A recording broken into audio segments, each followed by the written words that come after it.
Chapter 1233. Did the Almighty write another book overnight? Especially for her. Ning Xuema suddenly felt a little sour but also a little sweet. Even if the Almighty lost his memory, he still couldn't help but treat her well, right? He really did love her. Why did he lose his memory? Did he meet with an accident? Looking at Shan Juli's indifferent face, the question that had been hovering in her heart for a long time finally surfaced. Her eyes flickered with uncertainty, but she still insisted on asking, Almighty, why did you forget me? Shan Juli's eyes moved, quietly looking at her without saying a word. Time passed little by little, as if a century had passed. Just when Ning Xuema thought she wouldn't get an answer, Shan Juli's indifferent voice sounded. This lord sleeps once every 900 years, and after 10 years I will forget the past. Ning Xuema's eyes widened in surprise. Damn, what kind of setting is this? The Almighty actually lost his memory frequently. She couldn't help but ask why. Shan Juli turned to leave, his voice drifting in the air. This lord also doesn't know why. Although his voice was as indifferent as usual, Ning Xuema felt a trace of disappointment. Ning Xuema stood there quietly, not returning to her senses for a long time. Her eyelashes drooped, and her fingers were tightly clenched. Since the Almighty knew about this problem, why didn't he tell her before? Was it because he didn't have time? But she had been with him for so long that he had countless opportunities to tell her about it. She loved him so much, so she definitely wouldn't leave him because of this matter. So what was his concern that he never mentioned it to her, not even half a word? Or Ning Xuema suddenly didn't dare to think about it anymore. The little lowly in her heart suddenly appeared and said something that she didn't dare to think about. Momo, have you ever thought? Maybe he didn't plan to be with you for a long time, so it doesn't matter if he forgot about you? The little lowly sweetly stabbed her in the heart. Ning Xuema's heart trembled. She took a deep breath and said quietly, impossible. The little lowly's indifferent voice sounded, all right, Momo, you're always right. You're always deceiving yourself, deceiving your own heart. After throwing down this bomb, the little lowly calmed down and no longer spoke. Ning Xuema suddenly felt a little cold. She took a deep breath and tried her best to tell herself not to let her imagination run wild. Perhaps the Almighty had simply forgotten to tell her. She shouldn't recklessly guess the Almighty's original feelings for her. The most important thing in a relationship was trust. She couldn't lose her trust in the Almighty just because of a few words from her inner demons. The Almighty would be disappointed when he returned. A bowl of black medicinal soup suddenly appeared and was stuffed under her nose. Ning Xuema looked up and saw Shan Juli's expressionless face. He said lightly, take the medicine. So he just went to get the medicine for her. He didn't abandon her and leave. Ning Xuema's heart suddenly warmed. She looked at the bowl of medicine in front of her, which she always wanted to find an opportunity to smash in the past. She suddenly found it particularly pleasing to the eye today. She almost happily took the bowl of medicine and drank it in one gulp. Shan Juli. He just went to get the medicine. Why was his disciple acting strangely again? She usually avoided medicine like the plague, so why was she so happy to take it today? Chapter 1234. Could it be that his inner demon had seized the opportunity to possess him again? Shan Juli stuffed a piece of candy into her mouth and checked her pulse. It was quite normal. There wasn't any demonic aura. Ning Xuema could feel the sweetness on the tip of her tongue gradually spreading out as the bitter taste dissipated bit by bit. Just like her mood, it slowly became sunny and bright. Those doubts, fears, and disappointments were like the white snow of spring, gradually dissipating. She looked at Shan Juli with a trace of determination. She couldn't ask him why he hadn't told her before, but she could seize the moment and make him fall in love with her again. 900 years was enough for him to fall in love with her again. Maybe they would even have a baby by then. After 900 years, when he was about to fall asleep, she would stay by his side and make the first person he saw when he woke up. Then, she would tell him the story of what had happened between them. He had walked so close to her this time. Would she be the first person he saw when he woke up? That was most likely the case. When the Almighty woke up, he wouldn't have any memories and would be like a blank piece of paper. Naturally, he would believe whatever Yunqi said. That was strange. Why didn't Yunqi take the opportunity to say that she was the Almighty's wife? Maybe the Almighty would really recognize her. No way. Fortunately, she hadn't said that. It seemed like Yunqi wasn't that thick-skinned. Otherwise, she wouldn't even have a chance now. Therefore, she had to seize the moment. Ning Shuama flashed a bright and beautiful smile. Shun Jili was swayed by her bright and beautiful smile. As he looked at her delicate little face, he suddenly felt nostalgic. How long had it been since he'd seen her smile without any scruples? It had been too long, so long that he had almost forgotten. Previously, when he'd looked at her, he'd felt that something was wrong. At the time, Ning Shuama had been gloomy and silent. She'd always had a gloomy aura around her. Subconsciously, she'd seemed different from the Ning Shuama he'd subconsciously known. Therefore, he'd been at a loss and had used all sorts of methods to correct her. Now, looking at her smiling brightly in front of him, he finally felt a sense of satisfaction in his heart. Ning Shuama suddenly thought of something and couldn't help but ask, Master, you said that you sleep for 10 years every time? But why did you only sleep for 8 years this time? She had already found out that Shunjuli had returned to the Sun Moon sect 2 years ago. Shunjuli's eyes darkened slightly, and he shook his head. Master doesn't know. He glanced at her again. You want Master to wake up after 10 years? Do you think I woke up too early? How could this be? Ning Shuama immediately shook her head. I'm just a little curious. She looked at Shunjuli again. There shouldn't be many people who knew that he slept every 900 years, right? The Almighty had been so nice to her and they were so close, but he had never revealed this secret to her. Now he had told her so easily, subconsciously he still trusted her, right? From the looks of it, it shouldn't be too difficult to get him back. It was as if Ning Shuama saw a beautiful future waiting for her. Her eyebrows and eyes were filled with unconcealable happiness. Shunjuli patted her head. Go, cultivate the falling moon immortal technique well. Don't disappoint Master's expectations of you. Ning Shuama took the thick and heavy book and solemnly nodded her head.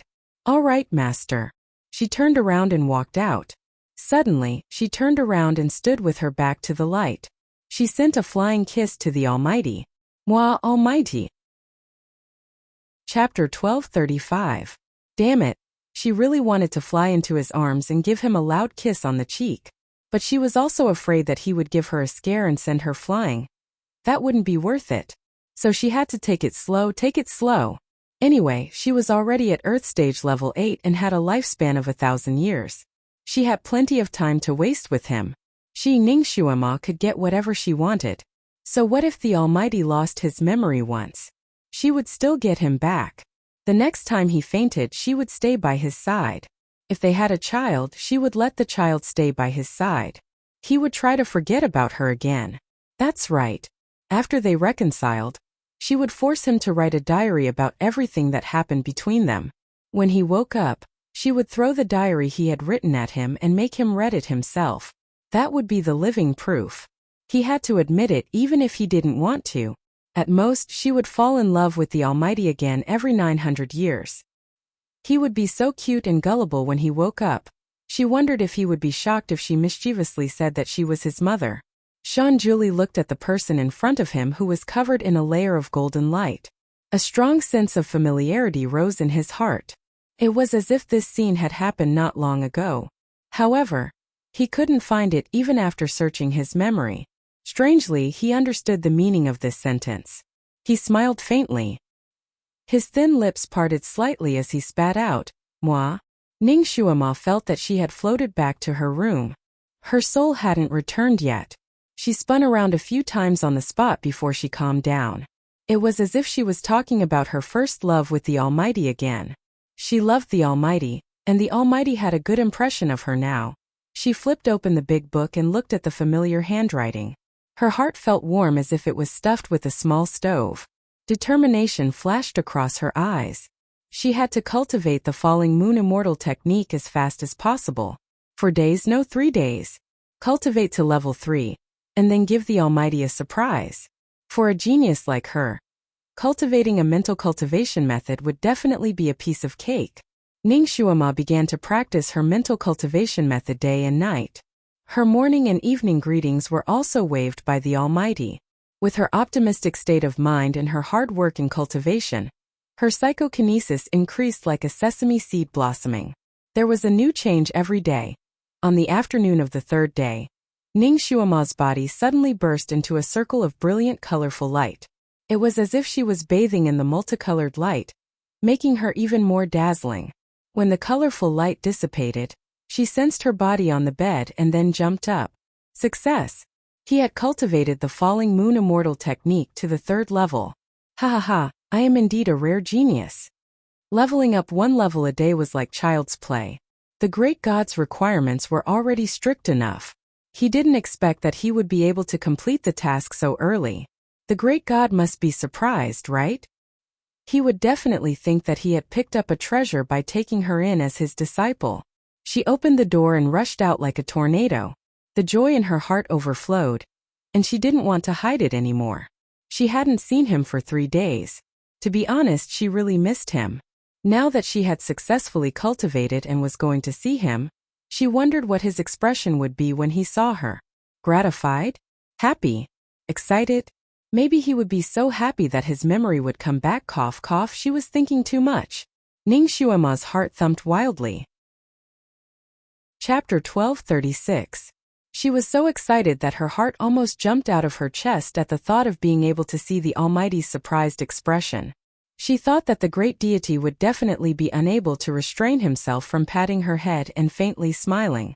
Not bad, Xuema deserves to be called a little genius. Just like the day when she first learned how to fly on a sword, he suddenly stood on her sword and gently wrapped his arms around her waist. He smiled lightly beside her ear and said, "Little genius, take this lord for a spin." His breath was right beside her ear, causing her earlobe to unconsciously turn red, and her heart to slightly ripple. Ning Xuema felt a strong sense of happiness when she thought of that scene. There were specks of light in her eyes, as bright as the stars. Her petal-like lips faintly curled into a smile, bright and confident. "Almighty, no matter how many times you forget, I, Ning Xuema, will accompany you to the end and pester you for life." Ning Xuema rushed into the main hall like a whirlwind. Shenjuli was not inside. Could he be in the study room? She went to the study room again. There was no one in the study room. Ning Xuema searched all the rooms but could not find Shenjuli. She saw a bowl of soup in the pharmacy. It was black and steaming. It looked like it had just been decocted.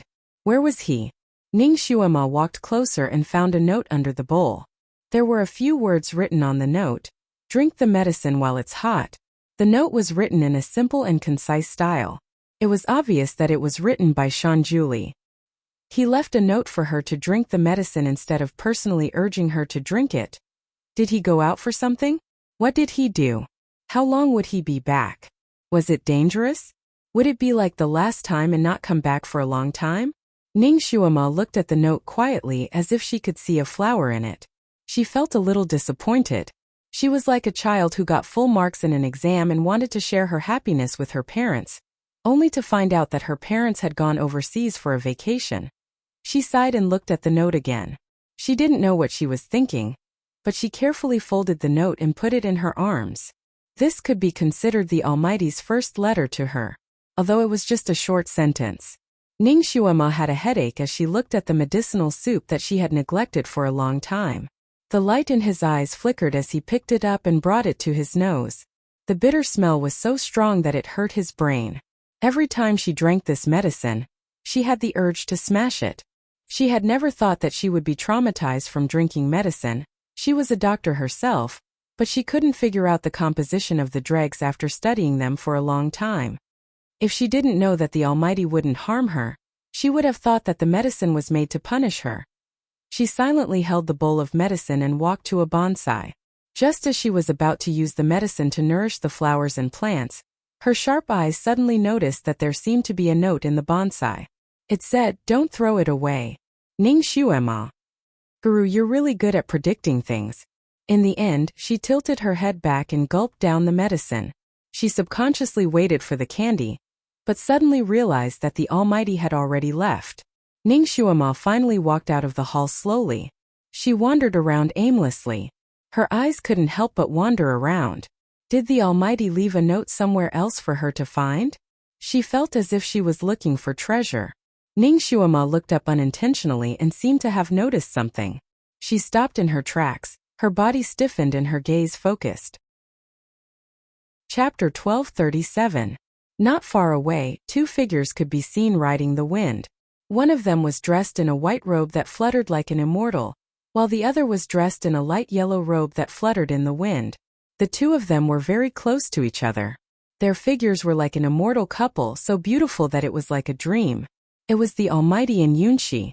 She felt as if her head had been hit by a stick. Her heart seemed to have stopped for a few seconds. Ning Shuama froze on the spot, feeling her fingertips turn cold. Why were they together? Where were they going? Why hadn't he told her anything before? She stood in place for about half a minute. Her originally happy mood had completely flown away. Her heart felt extremely heavy, as if a lead ball had been dropped on it. She thought for a moment and finally took out a voice transmission talisman. When she saw the color of the talisman, she couldn't help but laugh bitterly. When she had been imprisoned by Xue Yilan, most of Ning Shuama's treasures had been kept by him. Every time Xue Yilan brought her out of the barrier, he would take away her treasures and return them to her when they returned to the barrier. This included the voice transmission talisman that the Almighty had given her, and the moonlight sword that had almost stabbed her to death. After she had been rescued by the Almighty, he hadn't given her anything new. This meant that she didn't have any tools to contact the Almighty now. The voice transmission talisman in her hand was just an ordinary one from the Sun Moon sect. She could use it to contact Yelu Jing and the other senior brothers, but she couldn't contact the Almighty directly. Forget it. Perhaps the Almighty really had something to do and had gone out. Since he hadn't told her his whereabouts, perhaps he would be back soon. She couldn't always compare him to before he had lost his memory. Now, he only treated her as his disciple. She didn't need to worry too much about it. She didn't want to make things difficult for herself. Momo, poor Momo. You've been abandoned again. The little Loli's voice in her head was filled with schadenfreude. Ning Shuama finally came back to her senses. She took a deep breath, looked into the distance one last time and turned to leave. He ran away with Yunxi. He doesn't want you anymore. Momo, aren't you sad that they let you down? Aren't you sad? I can hear your heart crying again. It says it's too tired. It says it doesn't want to be sad anymore. Momo, can you hear that? Little Loli's sweet voice was filled with malice. Ning Shuama pursed her lips and didn't say anything, but her tightly clenched fingers betrayed her emotions. Momo, you won't be sad if you become a demon. Once you become a demon, you'll have powerful abilities that will be enough to kill Yunxi 100 times. The little Loli's persuasive voice echoed in her mind over and over again. Ning Shuama pushed open the door of her room and sat quietly at the desk. Momo, why are you so against becoming a devil? You must know that you're a demon. Human emotions are just a burden to you. The little Loli's voice was ethereal, with a hint of enchantment. If one's mind was not firm enough, it would be easy to fall into her voice. Ning Shuama raised her eyes and looked at the lush trees outside the window. She listened to the melodious chirping of the birds outside the window and said indifferently, I'm indeed very sad and very upset. I also really want to drag Yunxi over and beat her up. There's a way.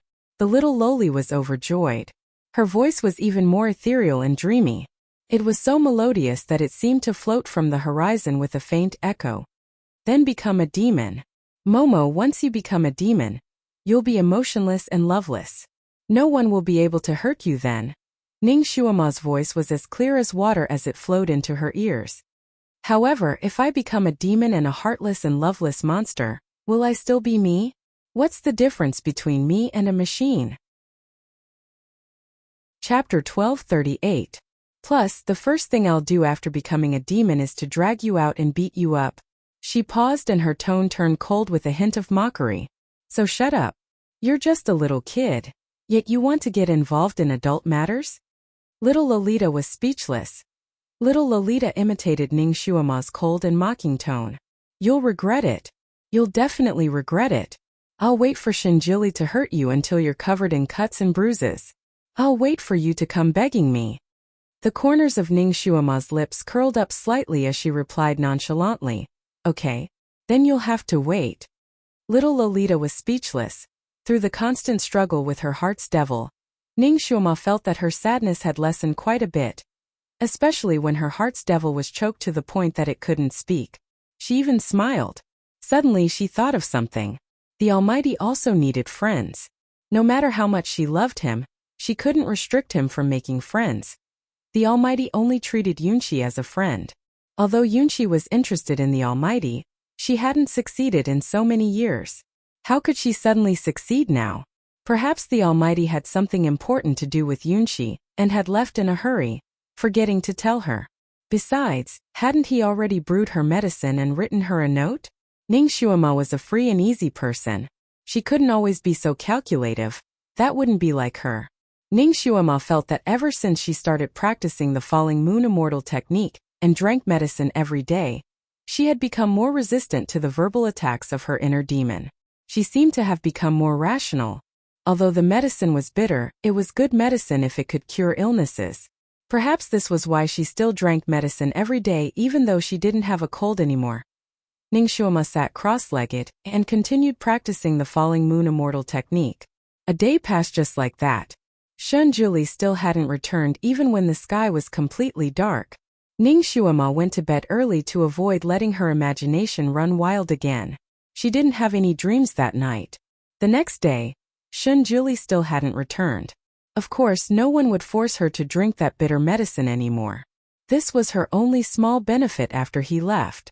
Ning Shuoma meditated for an entire day because she found that it was easier to pass the time by meditating. She didn't feel that time was too hard to bear.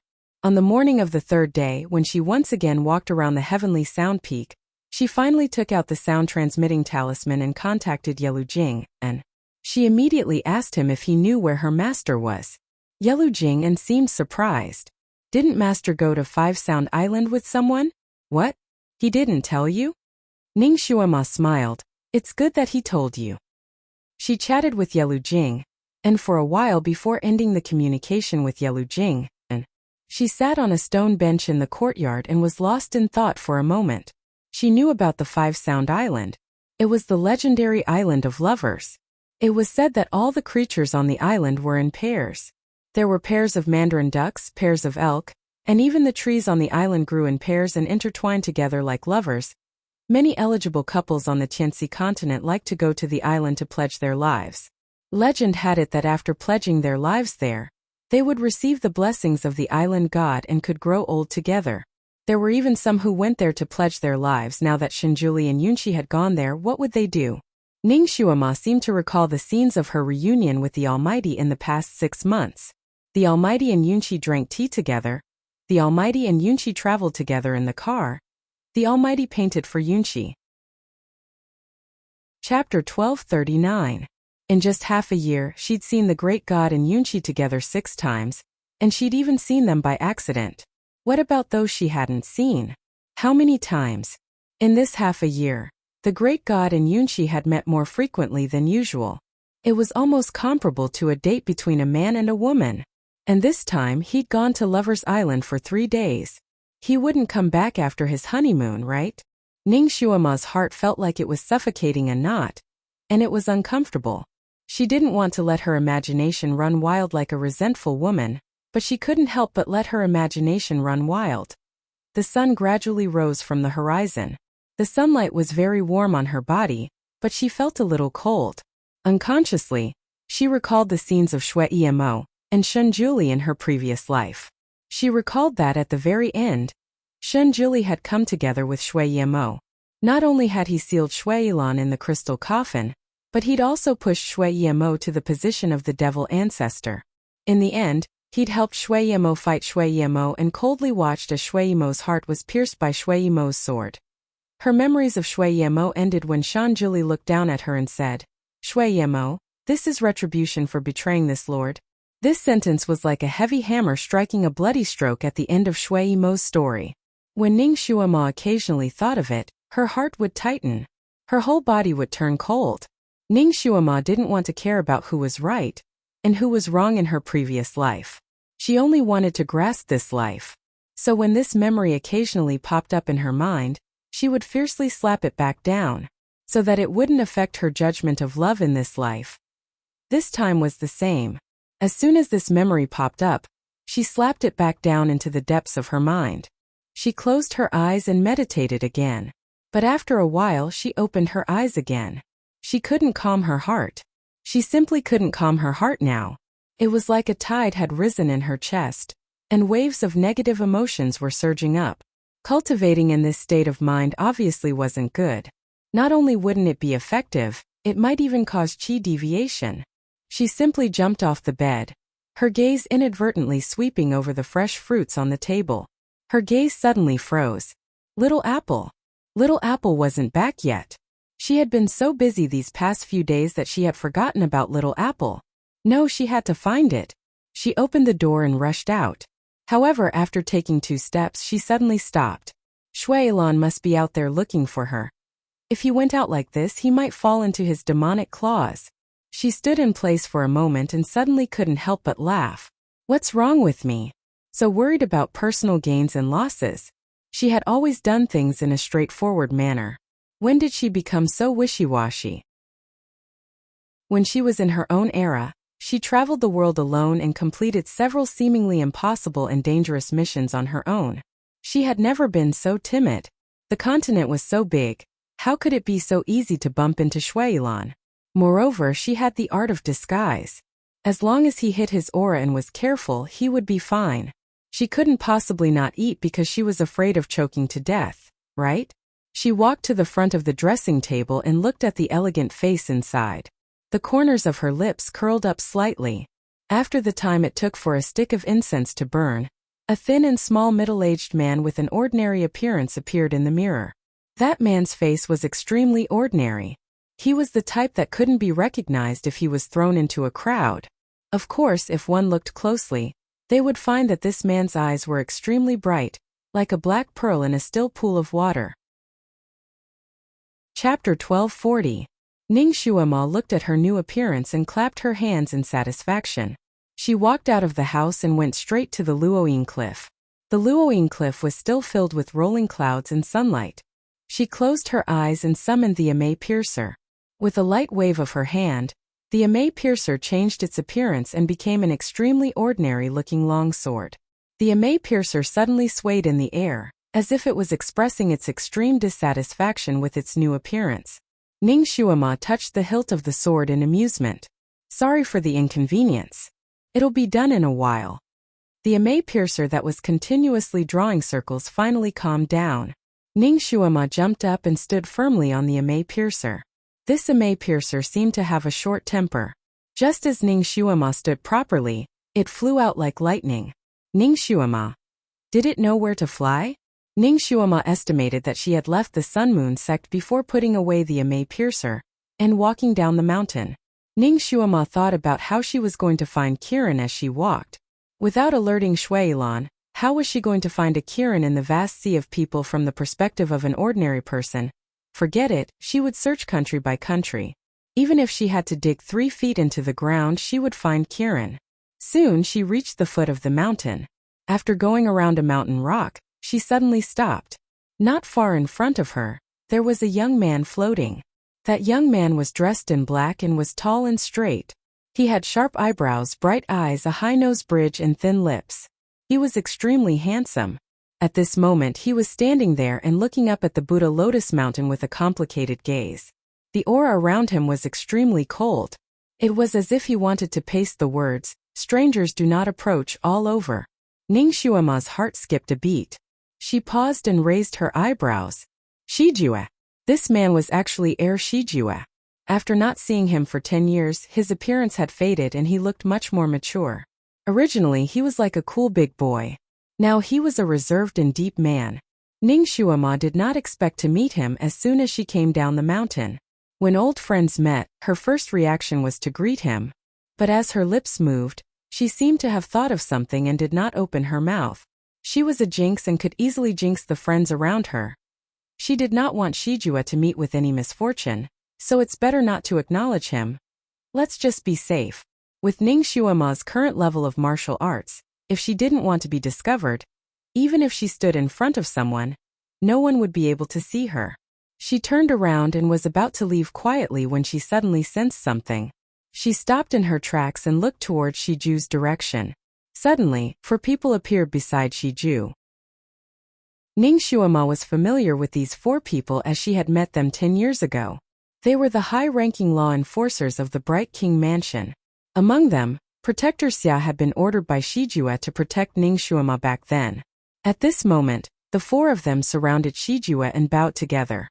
We've been looking for you for 9 years. Fortunately, we've finally found you. Please follow us back to the Wise King's residence. Everyone in the Wise King's residence is looking forward to your return to take charge. Ning Shuama was puzzled. Shijue had actually escaped from the Wise King's residence for 9 years? Sure enough, he was a rebellious child. He was addicted to running away from home. No wonder he looked so old. Shijue frowned slightly and said coldly, I won't go back. Protector Xia bowed. We know that you're looking for Miss Ning. But it's too weak to search alone. Chapter 1241. Ning Shuama's heart skipped a beat. Shijue ran away from home to look for her? Why don't you return to the Bright King residence? It's much better to use the Bright King residence's power to search for someone than to search alone. The news of her death had spread all over the world, but Shijue did not give up. She felt a warm feeling in her heart, and a stream of heat flowed from her chest. She simply leaned against a large rock and watched from where she was. Shijue heard Guardian Xia's words and smirked. The Bright King residence's power? Do you think I can afford to order them around? My sister didn't even put in the effort to search for her. She was just dealing with me back then. Guardian Xia was speechless.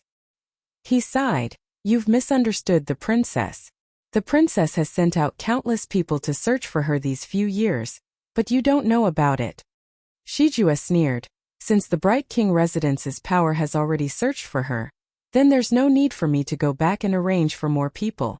You guys search for your own people, and I'll search for mine. Guardian Xia was speechless. Prince, the princess is very worried about you. Why don't you come back with us and meet the princess first? You can come out again in the future.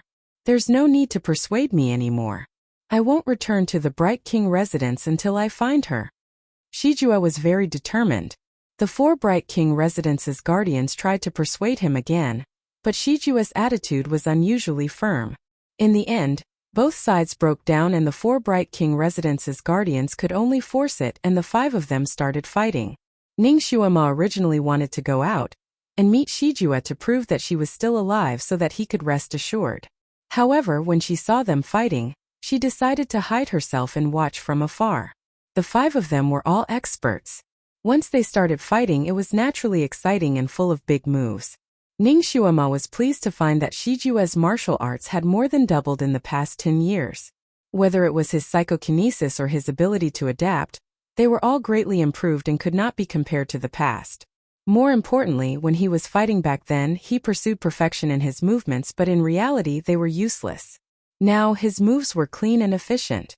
Every move was focused on its function and effectiveness, attacking the enemy's vital points without any hesitation. His telekinesis was now about Earth Stage Level 4, but he could unleash the power of Earth Stage Level 6. As for the 4 Wise King's Mansion Guardians, their martial arts were obviously not as good as his. Furthermore, they did not dare to really hurt Shiju. Hence, when they made their moves, they could not help but be cautious. After half an hour, the 4 Wise King's Mansion Guardians were immobilized by Shiju and could no longer move. Ning Shuama cheered for Shiju in her heart. 10 years ago, any one of these 4 protectors could easily defeat Shiju. Now, the 4 protectors were still not Shiju's match even if they joined forces. 10 years of time had turned the young and inexperienced Shiju into a peerless sharp blade. It would not be easy to injure him. The 4 protectors obviously didn't expect Shiju's martial arts to be so high. After Shiju stopped them, he left a sentence and walked away coolly. Go back and tell the princess that she doesn't need to care about me. The 4 protectors could still move above their heads. They looked at each other in dismay. Although they were in a somewhat awkward position, their eyes were still filled with relief. Their little heir had really grown up. With his current martial arts, he would not easily be at a disadvantage in the martial arts world. Indeed, suffering was the best way to train a person. After about a quarter of an hour, a gust of wind came from nowhere. The 4 protectors all felt their corresponding acupuncture points heat up. The acupuncture points that were sealed were actually unsealed in an instant. Chapter 1242. They were startled. They were all martial arts experts. Based on the strength they felt when they were hit, they should have been immobilized here for more than 6 hours. Now they were undone in less than a quarter of an hour. It was as if there was a peerless expert secretly helping them. "Who's helping us? Please show yourself," Protector Xia said loudly. But the only reply he got was the slight breeze from the mountain. The 4 protectors discussed for a while and decided not to chase after their young master anymore. The 4 of them split into 2 groups. One group would return to the Bright King Manor to report to the princess, while the other group would chase after their young master. Of course, this time they would only protect him secretly and would not force him to return to the Bright King Manor. Ning Xuema was hiding in the dark. When she heard their discussion, she smiled secretly and turned to leave. Although Shiju had matured a lot, there were still some loopholes. He immobilized the 4 protectors here and ran away by himself. It would be better if no enemies of the Bright King Manor saw him, but if he happened to meet an enemy, the 4 protectors would be confused, so she secretly saved the 4 of them. Of course, she was not prepared to meet them to avoid trouble. In a tea stall, Shiju sat in front of a table with a pot of tea in front of him. He did not touch it for a long time and seemed to be in a daze. When Ning Xuema unintentionally walked to this place, she saw this scene. Her footsteps paused for a moment before she entered the tea shed and sat down in front of a table. Shiju's eyes lit up when he saw her. He walked to her table and asked, "Brother, can I share a table with you?" Ning Xuema gestured for him to sit down and Shiju sat down opposite her. "Brother, are you a disciple of the Sun Moon sect?" Shiju's gaze swept over Ning Xuema. Ning Xuema was wearing the clothes of a normal disciple of the Sun Moon sect. Ning Xuema laughed and said, "I guess so. What's the matter?" Shiju did not stand on ceremony and went straight to the point. "I heard that your sect's Dizun's youngest disciple, Lady Ning, has returned to the mountain. Is that true?" The reason why Ning Xuema sat down here was to wait for him to ask this question, so that it would be convenient for her to tell him the news and reassure him.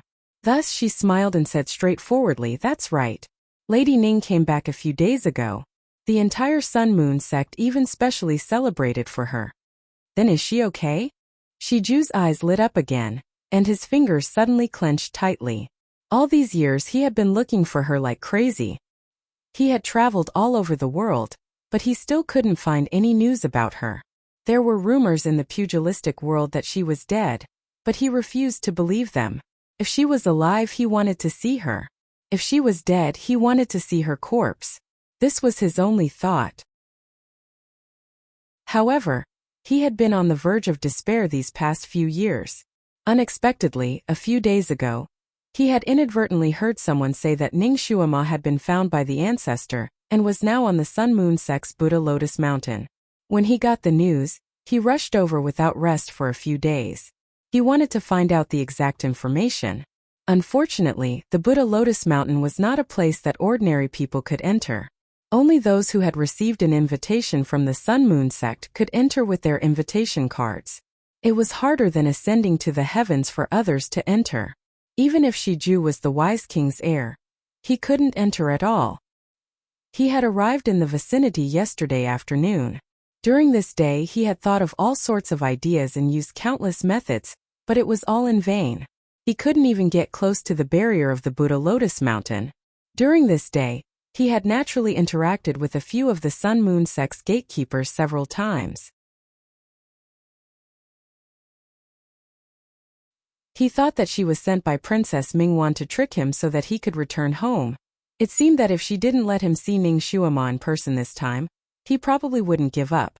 Ning Xuema sized him up a few more times before she suddenly had a mischievous thought. She curled her lips into a smile. "This isn't a good place to talk. How about we find another place to talk?" Shiju looked at her suspiciously. "What new trick are you up to now?" Ning Xuema beckoned him with her finger before flying away. Before she left behind a sentence, "You don't have to follow me, but if you do, you will never get the answer you want."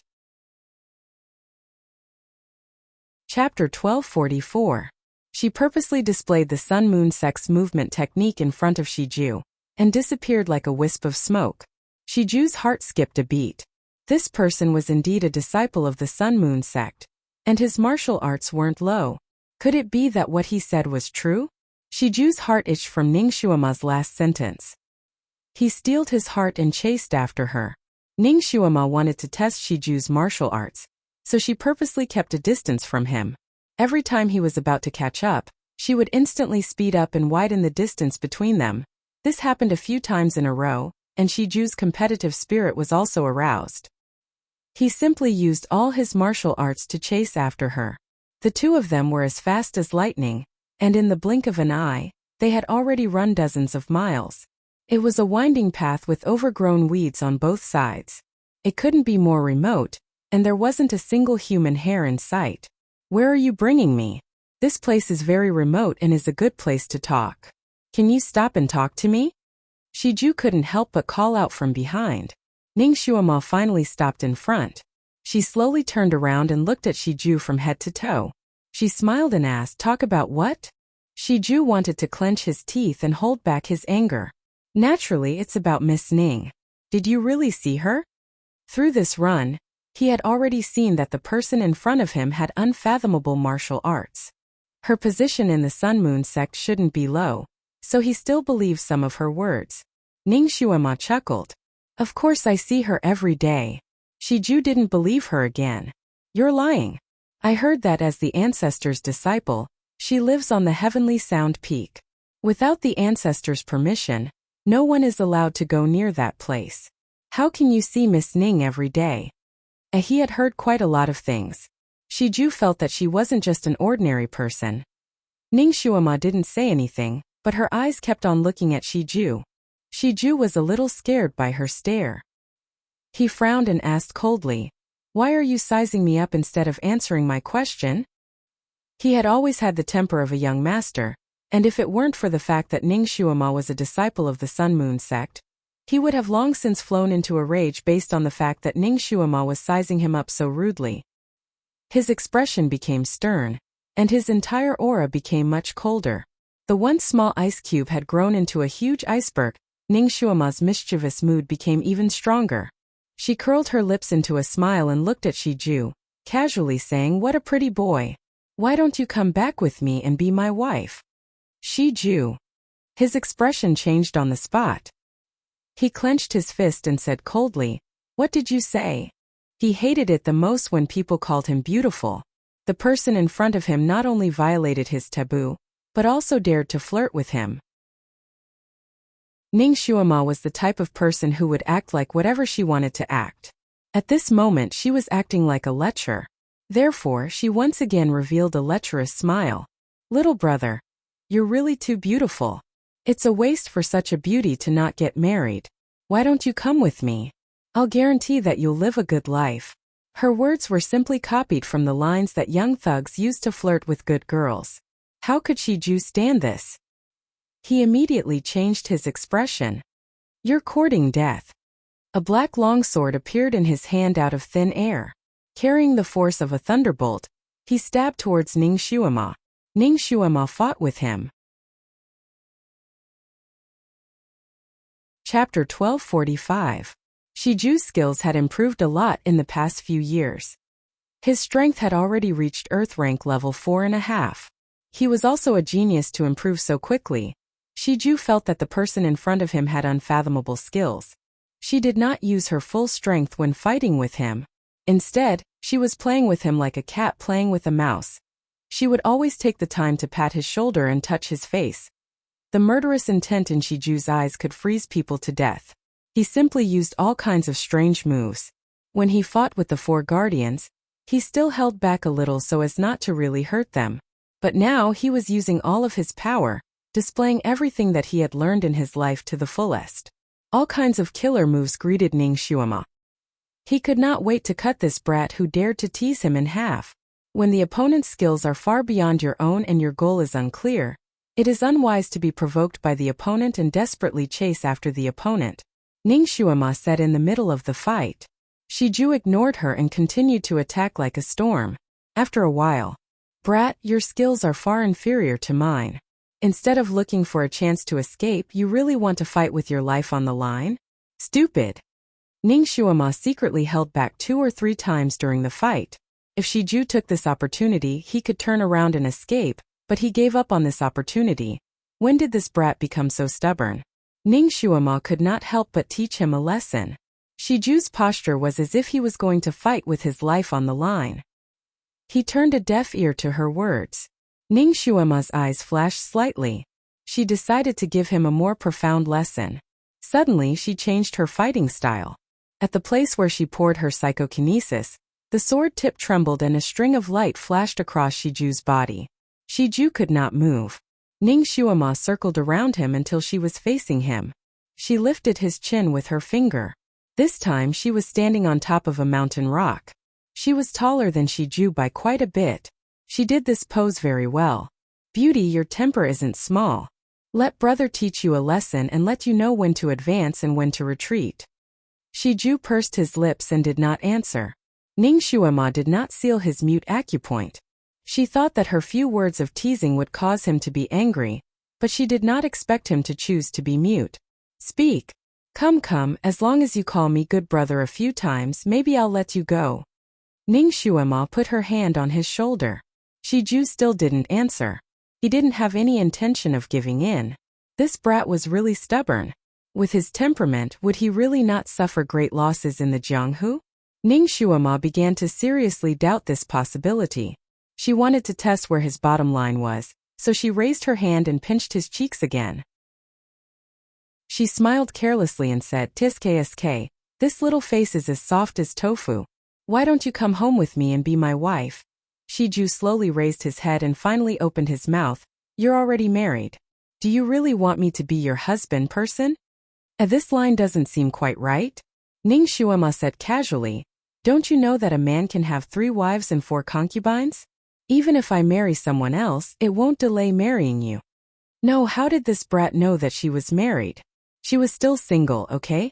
Could it be that the man she put on had a face that was hollowed out by wine and women? Ning Shuama almost wanted to touch Shiju's face again, but she chose to touch Shiju's face instead. She giggled and said, "Besides, this young master is still unmarried. Once you marry into my family, you can be my wife." Chapter 1246. Shiju stared at her. Really? Could it be that this brat was truly moved? Could it be that she had misjudged him in the past? Was he actually a lustful wolf? Was he already a submissive? Ning Shuama was a little shocked. Of course. However, if you follow me, you have to be wholehearted and not have any other thoughts. Ning Shuama tested his bottom line again. All right. I promise. Shiju's words were loud and clear. Ning Shuama was speechless. Could it be that this brat was a masochist? He would instantly fall in love with anyone who could defeat him. Ning Shuama and Shiju actually didn't have many opportunities to interact with each other back then. When Shiju was her secret guard, he was like a taciturn gourd and didn't talk much. Ning Shuama wasn't very clear about his personality. Furthermore, if a person's sexual orientation was abnormal, it couldn't be seen on the surface. It was really like knowing a person for a long time without understanding his true nature. Ning Shuama secretly wrung her hands. However, she was more receptive to new things and didn't reject or look down on lustful men. However, she was a little dissatisfied that Shiju had so easily promised his life to her. Wasn't this brat afraid that she was really a scum? She snorted and glanced at him. "Little heir, I didn't expect you to have such a hobby. This hobby is actually nothing much and is understandable. However, there's a problem with your method of finding a good partner. How much do you know about me by promising your life to me so easily? Aren't you afraid that I'm a rapist?" "I'm not afraid." Shiju stared at her. "I'm willing to be raped by you." Ning Shuama was speechless. Could he let her tease him properly? When a rapist was flirted with, how would a real rapist react? Ning Shuama began to seriously consider this. This kind of teasing didn't give her any sense of accomplishment at all. Ning Shuama took a few steps back. Shiju looked at her. "I've been looking for you for 10 years and you want to leave just like that?" Ning Shuama suddenly looked up. This guy actually recognized her. Shuema, I haven't seen you in 10 years. How have you been? Shiju finally asked the most important question. Ning Shuemo raised her hand and touched her nose. With a wave of her hand, she unsealed his acupoints and said, Shijua, how did you recognize me? She thought that she did not reveal many flaws. When she was with Shijua back then, she was still a 13-year-old lowly. Now that she was in her 20s, her figure and voice had changed a lot. She didn't expect him to still recognize her. When you were fighting just now, you used the 3 steps movement technique. That's one of the reasons. Shijua moved his arms and legs and began to dispel her doubts. This brat is quite shrewd. Even he had noticed such a small flaw. She raised her eyebrows. One of them? There are still 2 and 3? Your kung fu is obviously much higher than mine, but you didn't kill me. You were very merciful to me. This is the second reason. Ning Shuema simply hugged her arms and listened to him. Although your teasing is very much like a lecher, your actions are not the actions of a real rapist. This is the third reason. Have you seen a real rapist? Ning Shuema was curious. Shijua pursed his lips. He had indeed seen a real rapist. Those people's actions were extremely wretched. When they teased someone, they would definitely not just touch the person's shoulders and face. They would also touch those untouchable parts. When Ning Shuema teased him just now, she didn't touch his other parts at all. This didn't make sense.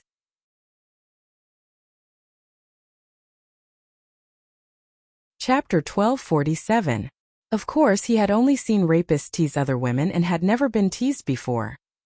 Ning Shuema saw his slightly red face and couldn't help but add, have you really been teased by rapists before? Shiju's handsome face immediately turned red. No. I've only been teased by you. Ning Shuema was speechless. She coughed. Shiju, I haven't seen you for 10 years and you've indeed become a lot smarter. I'm relieved. She said this sentence with her original voice and it was clear and pleasant to the ear. I'm even more relieved. Shuema, fortunately you're still alive. Shiju looked at her with a slightly gentle gaze and there was excitement in his eyes. She had been missing for 10 years and she had finally appeared again. He looked at her from head to toe as if he wanted to see her true appearance from her current appearance. He took 2 steps forward and suddenly seemed to have thought of something. He stopped and clenched his hands tightly in his sleeves as he resisted the urge to hug the person in front of him. Ning Shuema looked at his series of strange actions and was a little confused. What's going on? Is he too excited? Shiju tried his best to calm his excitement, but he couldn't suppress it at all. He looked at Ning Shuema and his voice was a little hoarse. Shuema, you're finally really back. Ever since he knew that she had gone missing, he had been searching everywhere like a madman. He had always been afraid that she had silently died somewhere. Now finally she was back. She was back safe and sound. Ning Shuema looked at Shiju's excited expression, and her heart suddenly felt warm. At the same time she felt apologetic. Shiju, I just wanted to test your martial arts just now. Shiju shook his head and his eyes were full of gentleness. Shuema, you never have to apologize to me. Because no matter what you do, I will forgive you. Moreover, you did it for my own good. Ning Shuema inwardly sighed and shifted her gaze away. She couldn't respond to Shiju's feelings no matter what. She changed the topic. Shiju, your martial arts have improved very quickly. With your current martial arts, you can wander around the world. How have you been all these years? Shiju looked at her. Shuema, your martial arts really make people have a whole new level of respect for you. The trash from back then had now become a super genius. Although he did not personally witness her growth, he had seen her at 2 extremes. Ning Shuema couldn't help but laugh. Let's stop flattering each other. This is not the place to talk. Let's find a place to talk. When old friends meet, of course we have to find a restaurant or tea house to catch up. Shijua rubbed his eyebrows.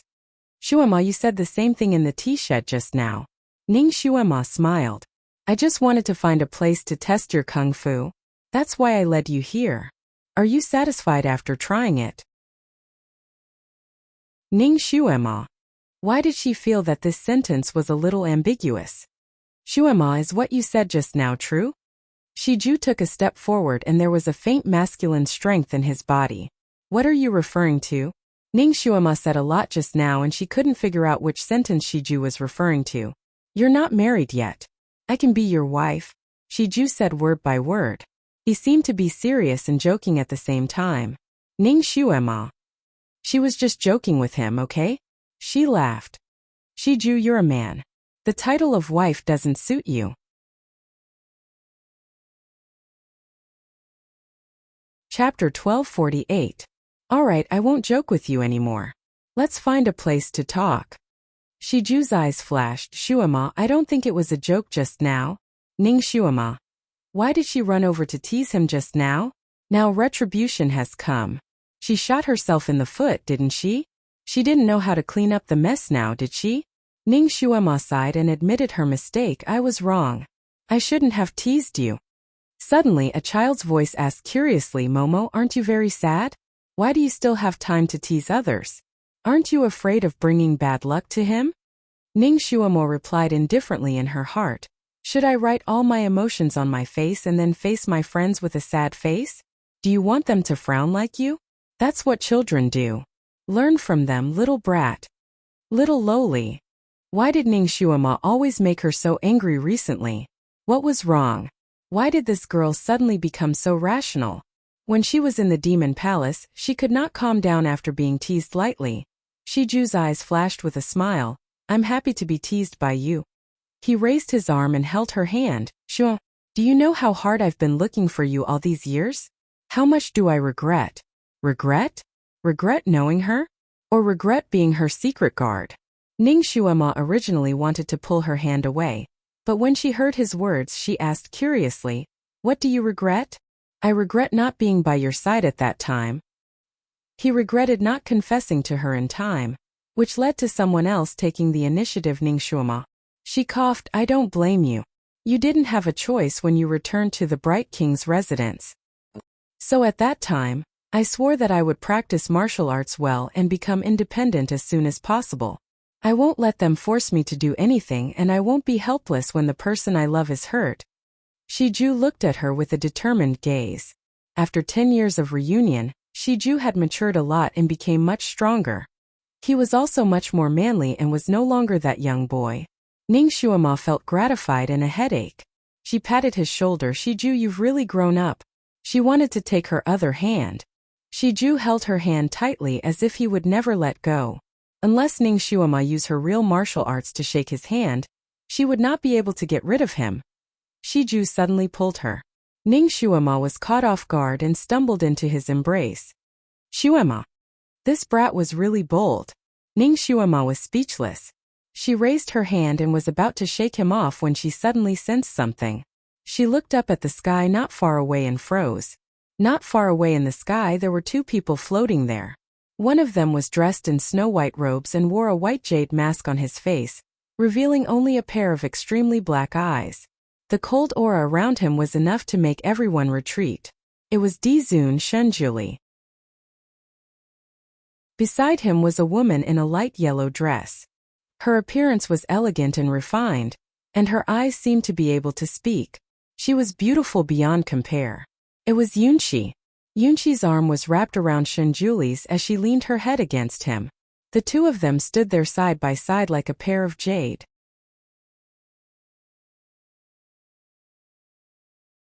Chapter 1249. The two of them had gone out together for 3 days, and now they had returned together in such an intimate manner.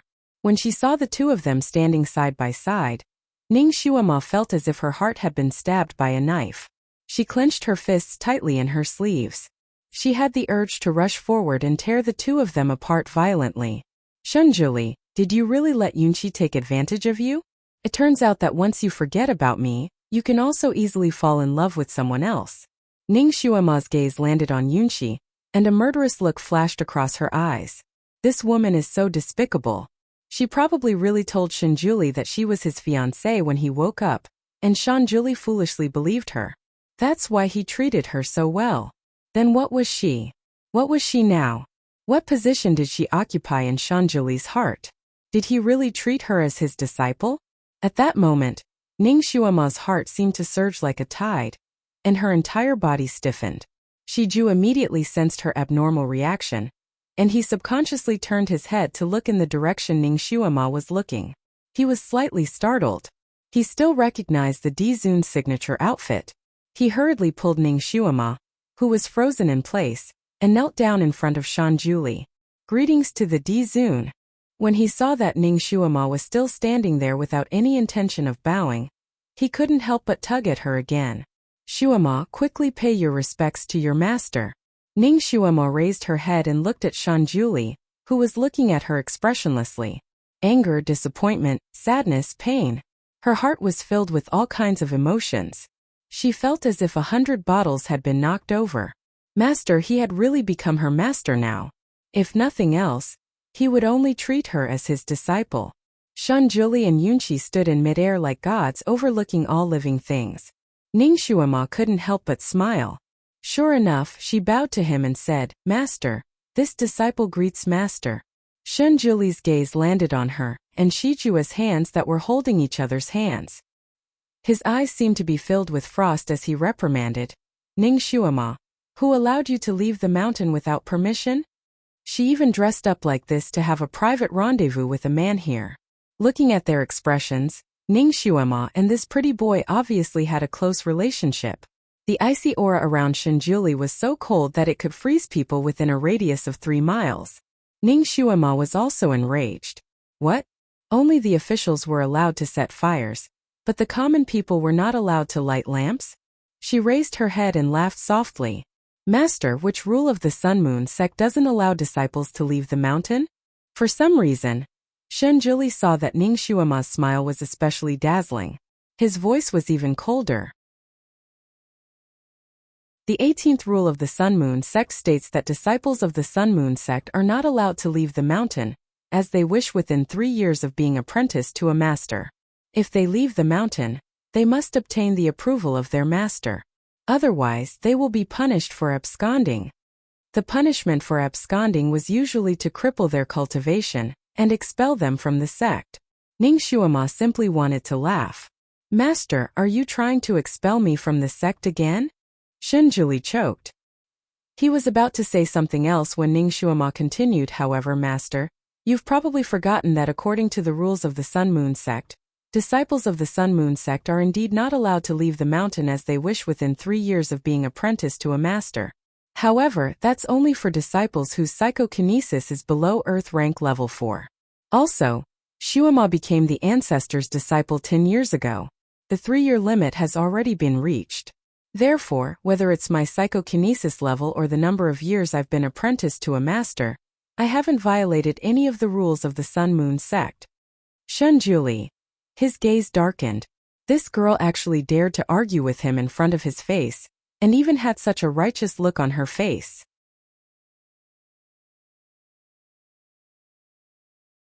Chapter 1250. Shiju was also shocked. He didn't expect that Ning Shuama would dare to speak to the Overlord like that.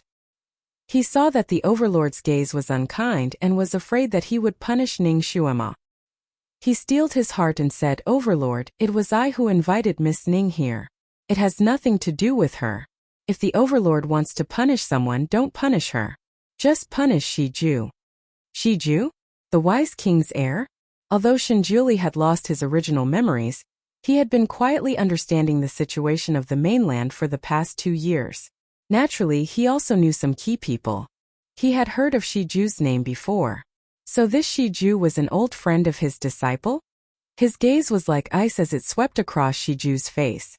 Shiju felt as if he had been scraped by a cold knife when he was swept by his gaze. All the hair on his body stood on end. However, he was also a responsible person. The colder Shanjuli's expression and the stronger his aura, the more worried he was for Ning Shuama. He simply took a step forward and completely blocked Ning Shuama behind him to protect her. Momo, do you think the great god will kill Shiju? His aura doesn't seem right. He might really kill him. The little loli in Ning Shuama's mind began to gloat again. Ning Shuama's heart sank. She didn't want Shiju to die here, so she simply walked out from behind Shiju and blocked Shiju behind her. Master, Shiju and I met by chance.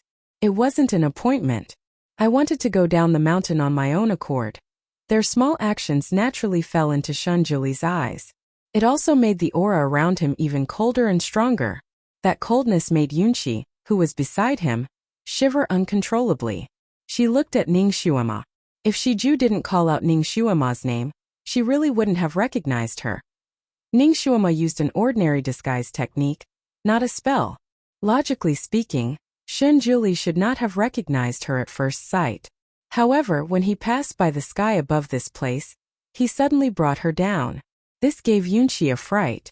She thought that he had discovered something strange, but all she saw was two men tugging at each other. This continent didn't forbid romantic relationships. Yunqi had lived for a long time, so she would occasionally see couples. However, such a scene wasn't too exciting for her. At that time, she didn't quite understand Shun Juli's thoughts. She didn't expect that Shun Juli would be interested in gay love. Shijua looked at Ning Shuama, who was standing in front of him, and felt touched. It wasn't a coincidence. I've been looking for you for 10 years, Shu.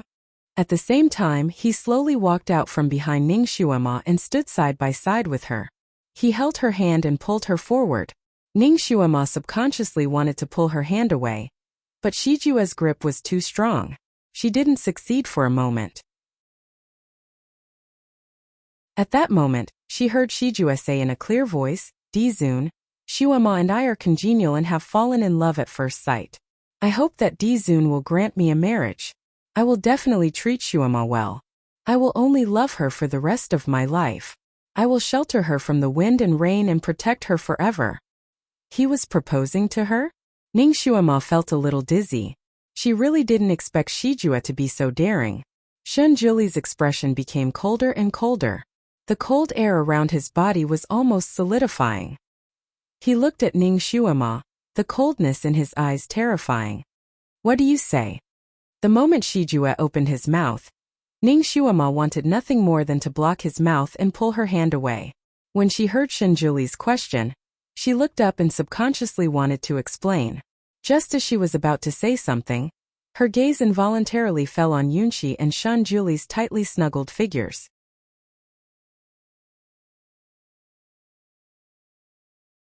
Chapter 1251. Her gaze turned cold. What right did he have to question her? How did he manage to get so close to another woman and question her feelings? He even asked her to reply as if it was only natural. He had no right. Ning Shuama pursed her lips and glanced at Shun Juli without saying anything. She felt like she was going to freeze to death, but she still snuggled up to Shun Juli tightly. She looked at Ning Shuama with a hint of pride. Shun Juli waited for her reply for a long time, so he became even angrier. His tone became even colder. "Ning Shuama, say something." Ning Shuama looked at the two people who were snuggled up to each other like fairies. The fire in her heart burned even brighter, but her heart seemed to have been frozen into a lump of ice. Her breathing was icy cold. The corners of her lips curled up, revealing an expression that wasn't a smile. "What does Dizun want me to say? Is it about my relationship problems? If you're questioning me as my master, I'm sorry, but I can only answer that this is a personal matter, and it's not convenient for me to disclose it." Shun Juli became even angrier after being choked by her. He looked at Shiju, who was beside her, and the murderous intent in his eyes could almost materialize. He had never been so angry before. For thousands of years, he had been indifferent and aloof like a god. He had never been so angry like a human. His tone was even a little scary. "Ning Shuama, I'm your master. Do I have no right to ask about your private matters? No one has ever dared to speak to me like this." Very well, he was putting on airs with her now. Ning Shuama was as angry as she was calm on the surface. She faced Shun Juli's monstrous anger directly and said expressionlessly, "Dizun, please forgive me. You have no right to ask." Especially when he was intimately holding on to another woman. Snowflakes drifted down in sheets, becoming more and more rapid. The ground quickly turned silvery white at a speed visible to the naked eye. Finally, the snowflakes covered the sky and covered the earth, almost drowning everyone. Yunqi looked at the storm-like weather in astonishment. Then she looked at Shun Juli's ice-cold face with a complicated look in her eyes. It was a sunny day just now, but now it was as cold as the dead of winter. Shun Juli's voice was even colder than this. "No right to ask? As long as you are my disciple, I have the right to ask about everything you do." Ning Shuamo raised her eyes and glanced at him without saying anything. "Jiuli, the two of them are in love with each other, and their hearts are connected. As their master, why don't you fulfill their wishes? Yunqi said in a gentle voice. It's a wonderful thing. Ning Xuema glanced coldly at Yunqi, as though she had seen through her thoughts. Her voice was indifferent but incomparably cold. Shut up. You have no right to ask about my business. She almost couldn't control herself from scolding Yunqi. However, in the end she restrained herself. If she cursed now, it would only make her seem uncultured and make Yunqi seem pure and generous. As the snow got heavier, Shunjuli's voice was bone-chilling. Ning Xuema, is this how you speak to your elders? Apologize. He was cold and emotionless as his voice reverberated between heaven and earth. It echoed in Ning Xuema's ears like thunder and replayed over and over again. Apologize. Apologize. Apologize. Apologize. He wanted her to apologize to Yunqi again? The last time she hadn't apologized, he had locked her up for one night. If she didn't apologize this time, was he going to kick her out of the sect?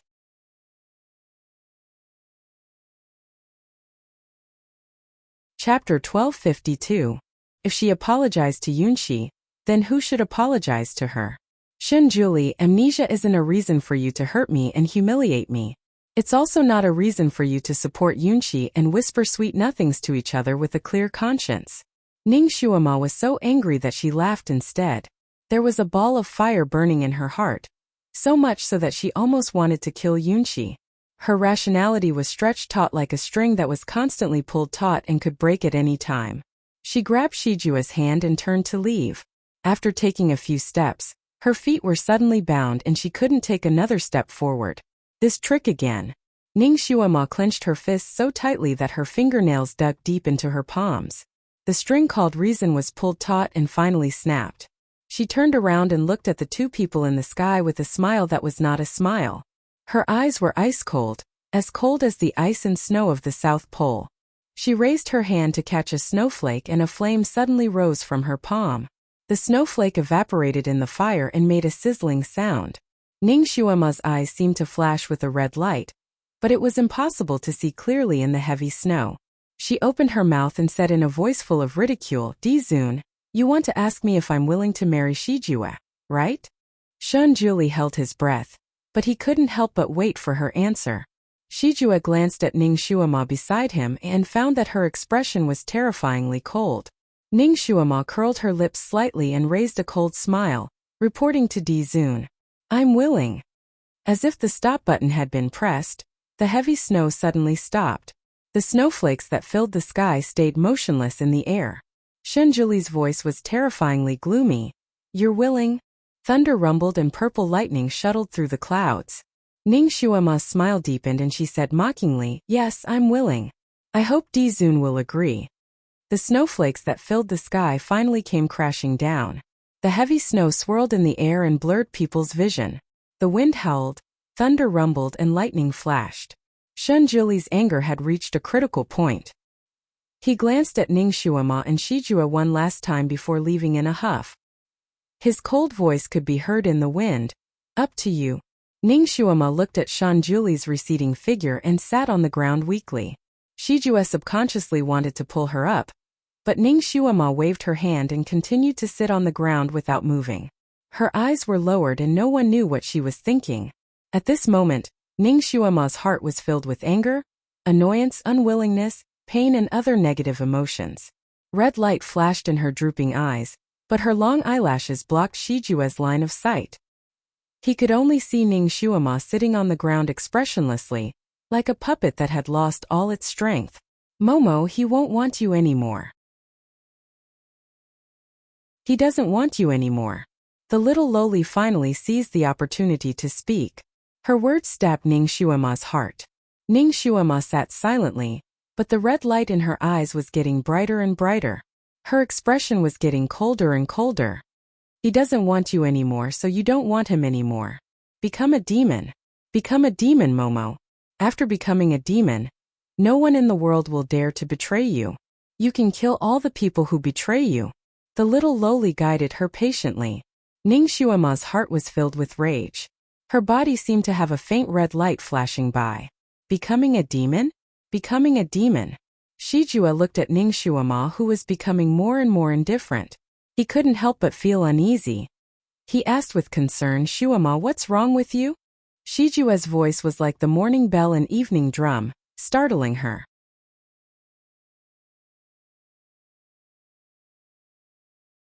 Chapter 1253. Shijue's voice was like the morning bell and the evening drum, startling her. She had almost turned into a demon. Ningxuama's heart sank. The red light in her eyes finally faded, and her eyes returned to their original black color. She looked up and smiled weakly at Shijue. "I'm fine." Shijue heaved a sigh of relief and pulled her up. He looked at her with a youthful gaze. "Shuama, before this you..." Ningxuama looked at Shijue's expectant gaze and closed her eyes weakly. When she opened them again, they were clear. She said seriously, "Shijue, I'm sorry. Just now, Dizun and I were just venting our anger, but I used you as a shield."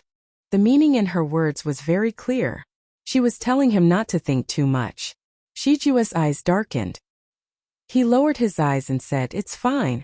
Ningxuama stood up and looked at Buddha Lotus Mountain behind her. She smiled bitterly. She definitely wouldn't return to Buddha Lotus Mountain now. Firstly, they had just finished quarreling. If she ran back now, would she be asking for peace? Secondly, Yunqi must be there. She didn't know how close she was with Shanjuli right now. Even if she went back, she would only suffer from internal injuries from anger. When she thought of this, she only felt her heart begin to surge again. Negative emotions began to rush over again. Ningxuama took a deep breath and tried hard to suppress the violent emotions in her heart. Shijue looked at Ningxuama with a trace of heartache in his heart. Although she looked indifferent, he could feel the indistinct sadness around her. He shouldn't have been so impulsive to propose to her in front of Dizun. His momentary hot-headedness had caused Ningxuama and Dizun to have a fierce quarrel. Dizun might even expel Shuama from his sect. Shijue felt the guilt in his heart grow heavier. He never regretted proposing to Ningxuama, but he regretted choosing such a time. Although Shuama was trying her best to appear calm, she must be very sad in her heart. Shijue looked at Ningxuama with a gaze full of guilt. He wanted to hold Ningxuama's hand but gave up in the end. His voice was full of guilt. "Shuama, I'm sorry, I shouldn't have proposed to you at this time." Ningxuama looked back and saw his guilty face. She sighed in her heart. She should be the one apologizing. She only treated him as a friend, but she used him as a shield and said that she wanted to marry him, making him happy for nothing. Looking at his loving gaze, Ningxuama felt a headache coming on. Shijue's sincere feelings, she really couldn't repay him. Ningxuama sighed, "Shijue, it's not your fault." She could only blame the heavens for making fun of her. Ningxuama took a few steps forward and looked around. For a moment, she didn't know where to go. The world was so big, but there was no place for her to stay. Shijue looked at her back and suddenly felt a kind of fear in his heart. He hurriedly took a few steps forward and stood side by side with Ningxuama. He turned his head and asked, "Shuama, where are you going next?" Ningxuama's heart was at a loss. After a long time, she finally remembered the reason why she went down the mountain.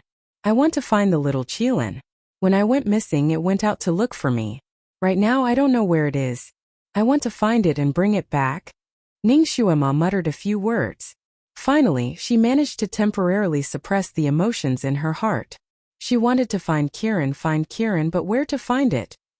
After finding it, where would the master and servant go?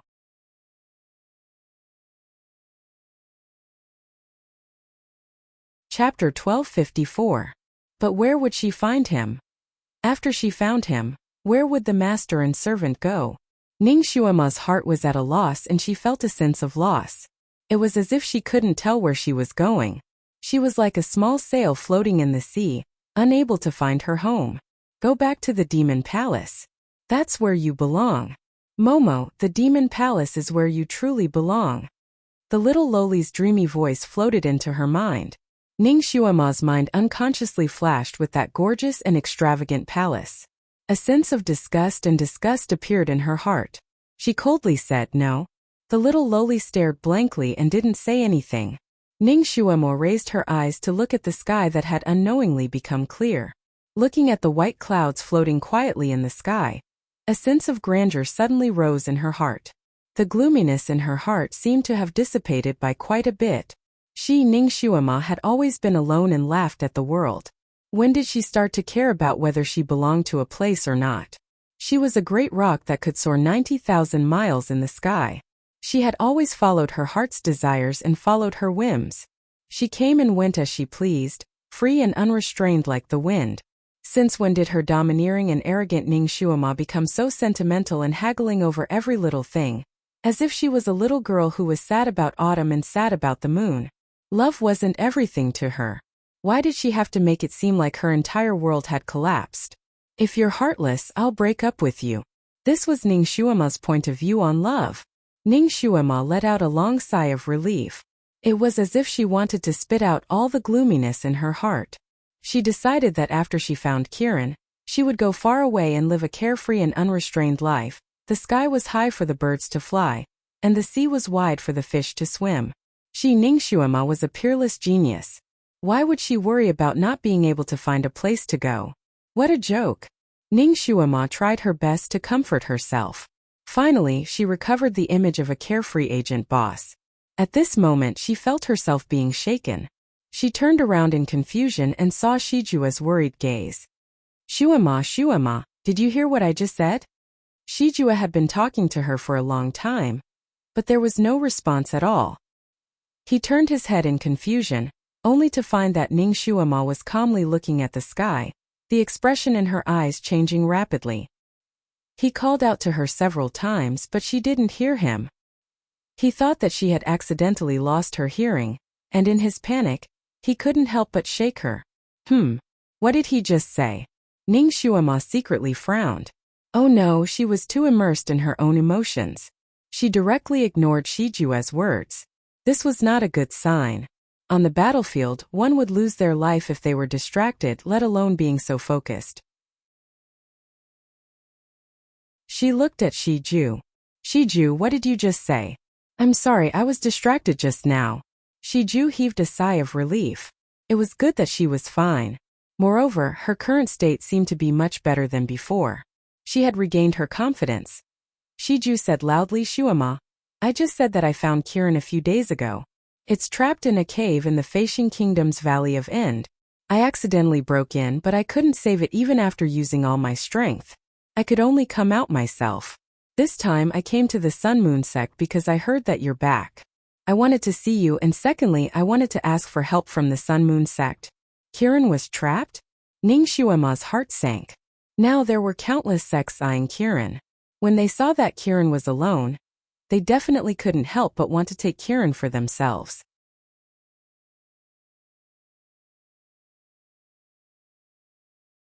Chapter 1255. However, the little Chilin's skill was also very high. It was not to be trifled with. Those people probably trapped the little Chilin there in order to exhaust its strength. Then when it was out of strength they would capture it. How sinister. Kiran was such a pure divine beast. It was not strange for it to fall into their trap now. She had to hurry to save Kiran and then beat up the person who wanted to use such a sinister method to possess Kiran. She did not waste time and quickly said, Shiju, bring me over. I can save Kiran. She was already at Earth Stage level 8 and was a very powerful existence. Shiju nodded, okay. Ningxuama waved her hand and an ordinary sword appeared in the air.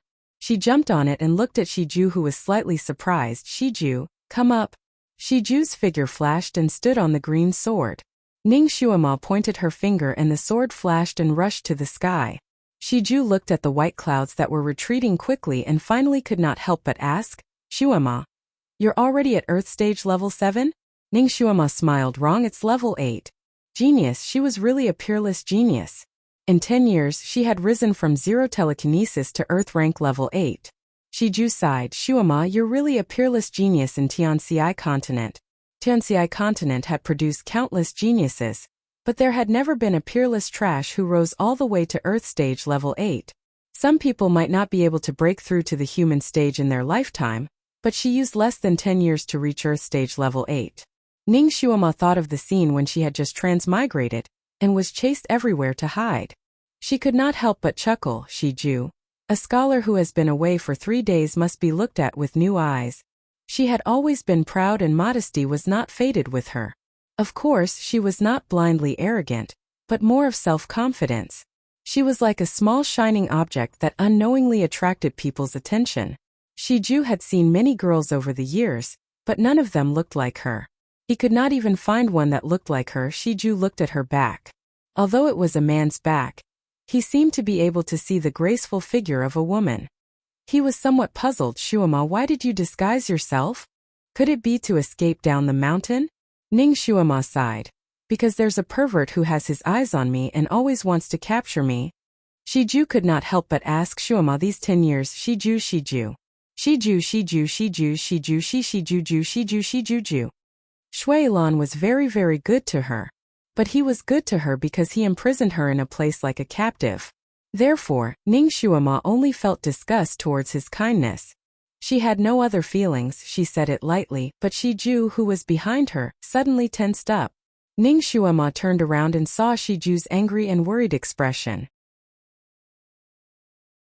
He saw Ning Shuama turn around to look at him. He opened his mouth wanting to say something but stopped. Ning Shuama looked at his expression and knew what he wanted to ask. She smiled faintly. That pervert is okay with me, but he's been imprisoning me. Don't worry. Although he had been eyeing her covetously and wanted to pounce on her whenever he could, he did not let Shiju succeed. Shiju looked at her silently and did not speak. Being imprisoned for 10 years, Shiju felt a chill down his spine just thinking about it. Looking at Ning Shuama, who was still as calm and collected as before, he could not help but admire her mental fortitude. Her mental fortitude was really not ordinary.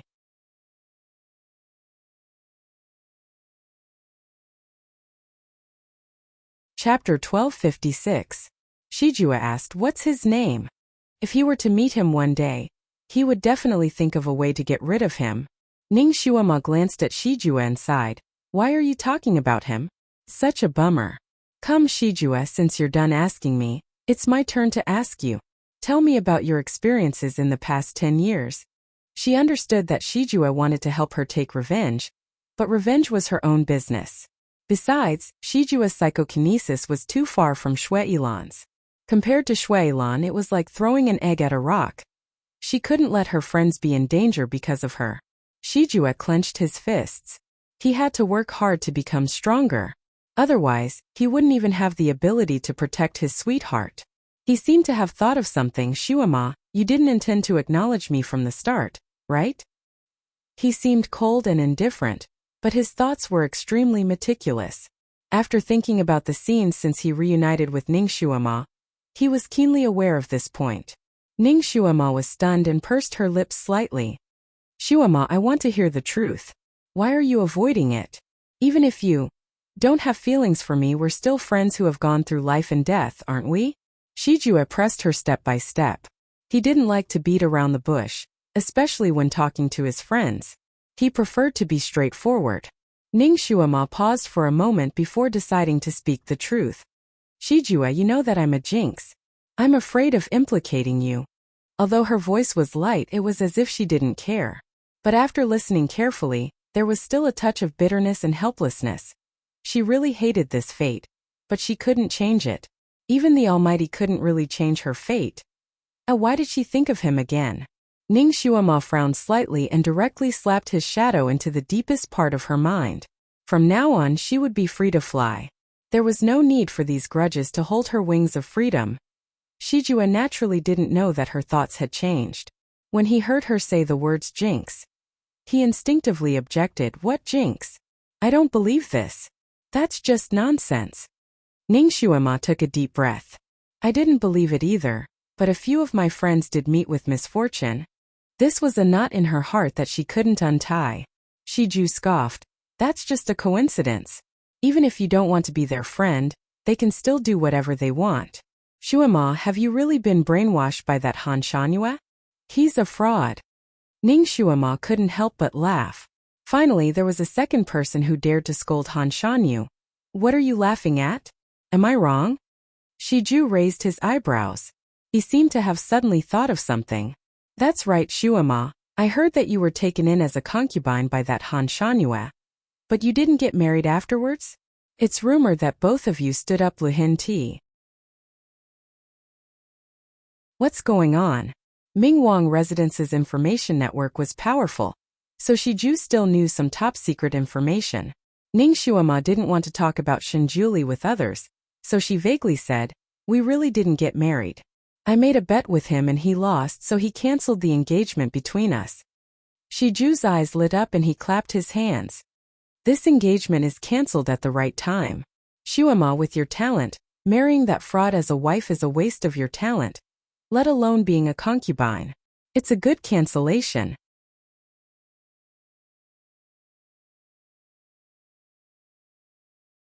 Chapter 1257. Shijua thought about it again and said with a stern face, "Shuama, I don't care about being a jinx or something. I'm also not afraid of being implicated. In the future, don't say such estranged words to me."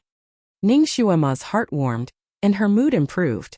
She smiled and agreed, "Okay, I won't say it again." However, she made up her mind that she would take care of Shijua's safety no matter what. She would never let anything happen to him in front of her. She didn't want to lose any more friends. The two of them chatted along the way. The journey wasn't considered lonely. Aside from Ning Shuama occasionally being absent-minded, the two of them got along very well. Shijua also changed his cold and callous image in front of Ning Shuama and became more talkative. He began to talk about the interesting things that happened in the past few years. The two traveled as fast as lightning, and they arrived at the Feishan Kingdom in less than 4 hours. The Feishan Kingdom had a special rule. Other than the venerable emperor, no one was allowed to fly through its territory on a sword. They could only walk there. Ning Shuama had heard about this from Helian Shao before, so she knew about this strange rule. Thus, the two jumped off the flying sword. Ning Shuama kept her sword and turned around to ask, "Shijua, how do we go?" Shijua walked forward and looked around. "We first have to pass through the capital of the Feishan Kingdom, then go west and reach the Valley of Destiny." "How far is it?" Shijua estimated and replied, "If we travel day and night, we can reach it in about a day." Ning Shuama nodded, "Okay. Then we'll go into the city and buy 2 fast horses. Shijua, from now on don't call me Shuama. I'll go by the name of Chong Jingyuan." Shijua nodded. Jingyuan. Zhongguo Valley was shrouded in fog all year long. The breeze blew, and the fog drifted away like white clouds. The surrounding forest was dense, and the trees towered into the sky. There were also some unknown gorgeous flowers that were faintly discernible in the mist, exuding a refreshing fragrance. This place was as beautiful as a fairyland, but it was also hell on earth. Under the fog there were countless white bones. The Valley of Destiny had an old name, Valley of No Return. Very few people who went and came out alive. Ning Shuama and Shijua rode their horses all the way here. Just as they were about to reach the entrance of the valley, the horse under them suddenly stopped. No matter how Ning Shuama whipped it, it wouldn't budge an inch. The two of them had no choice but to dismount. The horse seemed to have seen something terrifying. After it was released from the reins, it immediately retreated a few steps and ran away without looking back. Ning Shuama.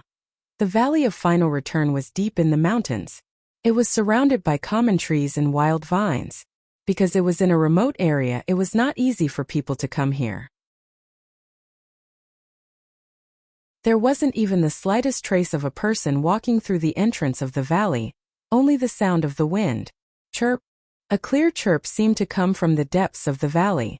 The sound was somewhat muffled in the fog, but it was very clear. Ning Shuama raised her eyes and looked ahead. The fog at the mouth of the valley suddenly stirred. A fiery red figure flashed, leaving behind specks of brilliance in the fog. Then it disappeared without a trace. Shijua frowned and said, "What is that?" Ning Shuama murmured, "Demon Realm Phoenix." Although she had only seen it once, Ning Shuama was very sure that she had seen this kind of phoenix in Shui Mo's memories.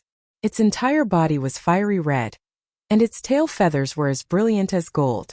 Wherever it flew, it left specks of brilliance. It was awe-inspiring, and it was so beautiful that it was suffocating. However, its phoenix eyes were condensed from the demon chi that lingered in the demon realm all year round. It was easy for people to fall into an illusion and never come out.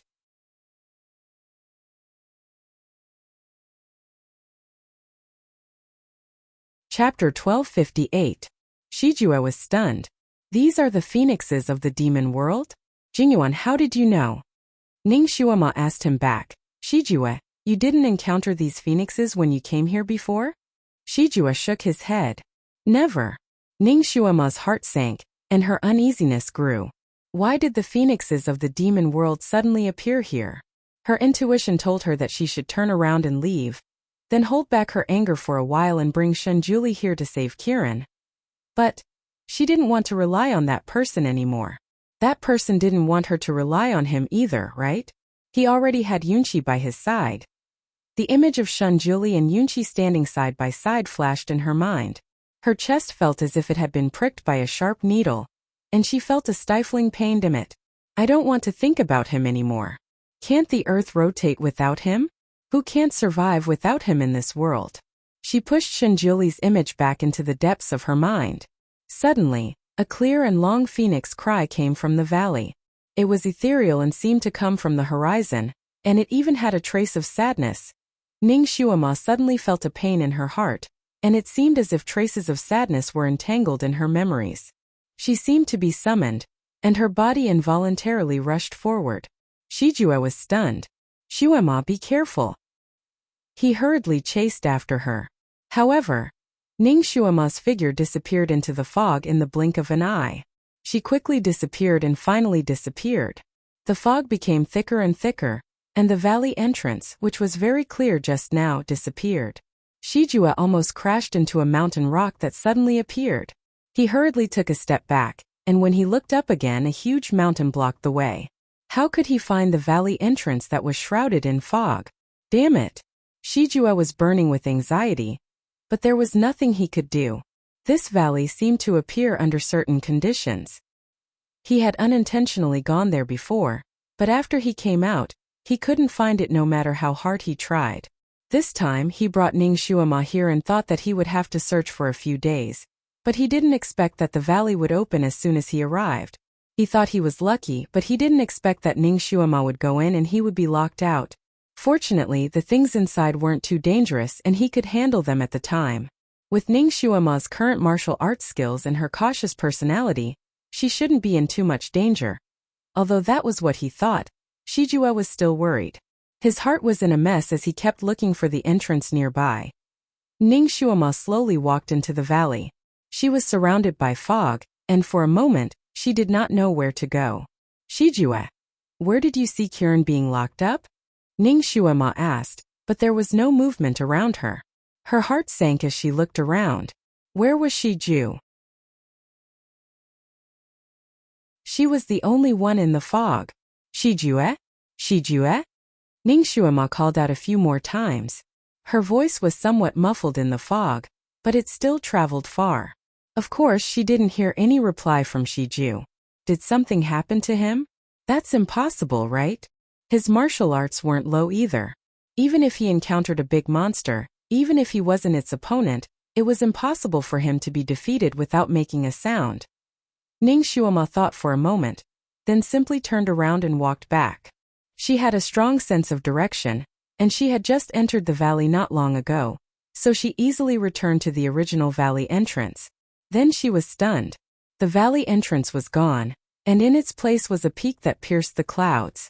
Was this a barrier or an illusion?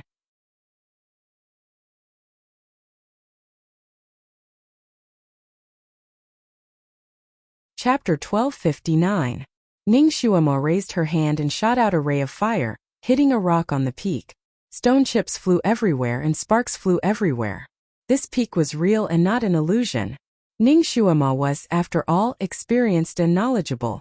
She immediately understood. This valley was probably a rotating one. The entrance of the valley would appear irregularly. If there were no accidents, Shijue should be trapped outside the entrance of the valley. Now she could only look for Kirin inside. After she found Kirin, she would think of a way to get out. After she understood this point, she did not hesitate and walked in with big strides. Although she did not have a telepathic connection with Kirin now, after all, they were once so close. If Kirin was nearby, she would still be able to sense it. The fog in front of her was getting thicker. She could no longer see clearly. Something in the fog was staring at her. Ningshuama was acutely aware of this. That thing did not seem to have much malice towards her. Instead, it seemed to be secretly studying her and observing her. She thought for a moment and made a spell. A breeze blew past, and the fog in front of her finally dispersed. Chirp, it was another clear phoenix cry. Ningxuama subconsciously looked towards the source of the sound. She only saw a huge phoenix flying over slowly from the clouds in the sky. It was like a ball of fire burning in the fog. Its tail feathers were dragging, and countless rays of light scattered. Like a long stream of light, the phoenix flew in front of her and landed lightly. Its black phoenix eyes stared at her without blinking, as if there were tears rolling in its eyes. Ningxuama looked at the phoenix, and the sense of familiarity in her heart became stronger. She could not help but ask, "You?" The phoenix knelt on the ground sincerely. Its clear voice was filled with excitement and longing. "Master, Hong Ti has been looking for you for hundreds of years. Now I have finally found you." Ningxuama stared blankly at the phoenix. Countless scenes flashed through her mind. They were yellowish but incomparably clear. They were all memories of this little phoenix. That was before Shui Yemo became the devil ancestor.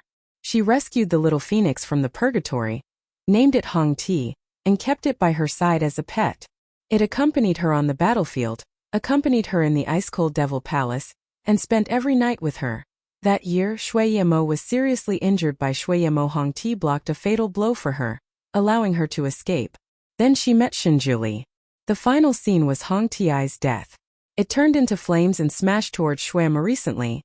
Ningxuama had been refusing to think about anything related to Shui Yemo. He didn't want that unhappy past life to affect his judgment in this life. If possible, she would rather not have any memories of Shui Yemo. Of course of Shui at that time Shui. She of the phoenix of Shui Chiefs of the demons of devil of the demons as she subconsciously took a step back. She had an impulse to turn around and run away. "Master!" The phoenix suddenly raised its head. There was a trace of fear in its black eyes, as if it was afraid of being abandoned. "Master, don't you recognize Hong Ti?" It spread its wings and ran 2 steps forward. It seemed to want to hug Ningxuama, but it did not dare. Ningxuama felt as if her heart had been pricked by something. She could not bear to see it. Hong Ti was not just a pet to her back then. They depended on each other for survival in the demon palace. Hong Ti had never left her, warmed her, served her, and even sacrificed its life for her.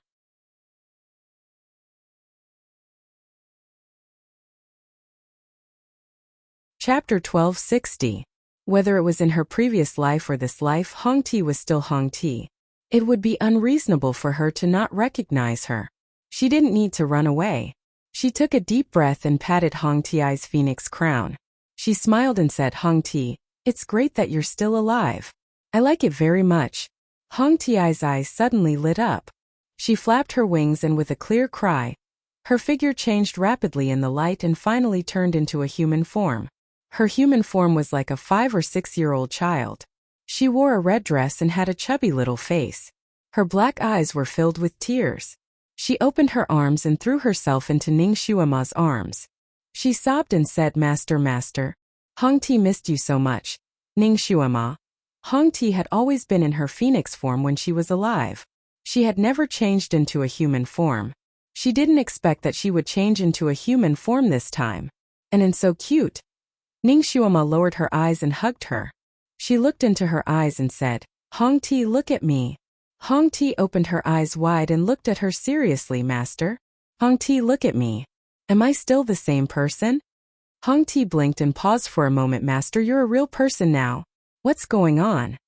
Ningxuama didn't want to explain too much to her. "Hong Ti, Shui Yemo is dead. I'm a real person now. I'm Ningxuama. I'm no longer the princess of the demon world. Are you sure you still want to recognize me?" Hong Ti answered without hesitation, "Of course I want to recognize you. Whether you're Shui Yemo or Ningxuama, you're my master. There's no mistake." She hugged Ningxuama's neck with her arms. "Master, Hong Ti missed you so much. I couldn't find you. I was so scared. I couldn't even find the demon palace." She cried as she spoke. Ningxuama hugged her and patted her back stiffly. "I missed you too. How did you find me?" Hong Ti wiped her tears and cried until she was out of breath. Her soft voice was intermittent. After I was reborn in purgatory, I have been cultivating with all my might. Finally, I broke free from purgatory. I searched the 3 realms for hundreds of years before I found you. Ning Shuama patted her head and comforted her. You've suffered. Hong Ti rubbed against her neck and said in a small but satisfied voice, as long as I can be with Master, Hong Ti doesn't care how much pain I have to suffer. She suddenly stood up and her chubby little face was full of smiles. Master, look, isn't the human form I've cultivated beautiful? She twirled in a circle. Her red dress fluttered slightly in the wind, and her long black hair danced in the wind. Her black eyes sparkled as she looked at her, like a child waiting for praise. Ning Shuama suddenly felt a chill in her heart. Looking at the red dress and black hair, she suddenly remembered the demon Loli in her dantian. She seemed to be dressed like this. Her body couldn't help but stiffen. She was about to say something when an angry scream suddenly sounded in her mind. Don't compare me with that soft fatty. I'm 100 times more beautiful than her.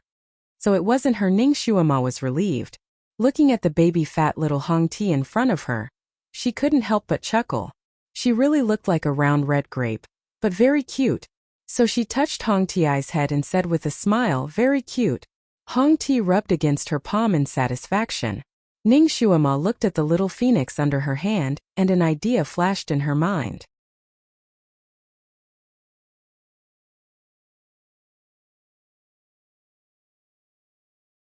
Chapter 1261. Little Phoenix should have stayed here for a while. Maybe she knew where Kiran was trapped. Ning Shuama patted Hong Ti's head and asked, Hong Ti, have you seen a blue Kiran in this valley? Hong Ti nodded and looked at Ning Shuama with her big black and white eyes. I saw it. I smelled Master's scent on it, so I have been staying in the Valley of End Return.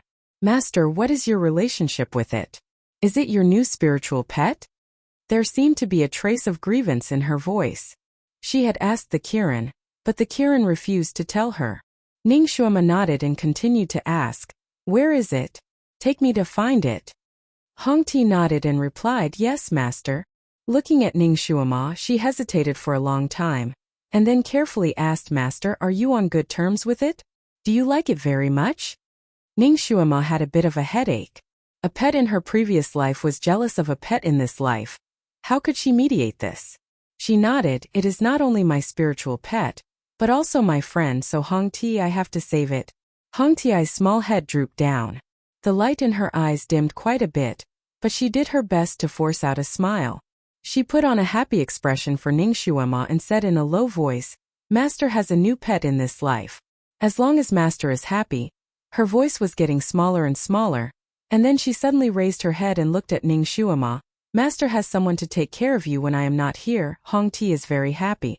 Hong Ti tried to hide the jealousy in her tone, but it was not so successful. Ning Shuama could still hear the monstrous jealousy and grievance in her tone. Ning Shuama sighed in her heart. She did not expect that she actually had to coax a child. She patted Hong Ti's head. You are also my friend. You and Kiran are my very important friends. Hong Ti raised her eyes pitifully and asked, equally important? Ning Shuama nodded. It's just as important. Only then did Hong Ti become happy. She threw herself into Ning Shuama's arms and rubbed against it. Then, she got up with satisfaction and said happily, Master, let me take you there. That place is still quite far from here. And it's a little dangerous. After all, there were countless snakes and scorpions in the valley. If they were not careful, they would die without a burial ground. But after Little Phoenix came, he became the overlord here. It was so domineering that the poisonous creatures were scared witless when they saw it. Her figure rose up, and countless streams of light condensed, gradually transforming into a phoenix in midair. Master, come up.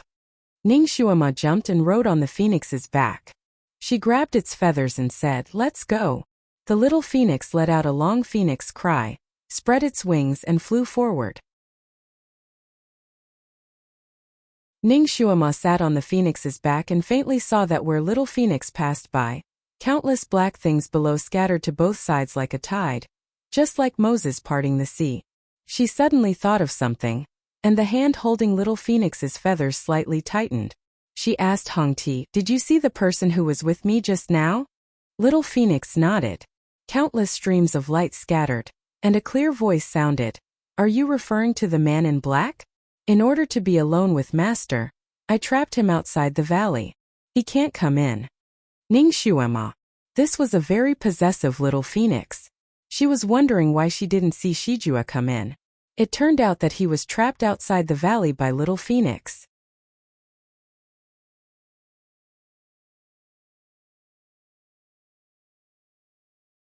Chapter 1262.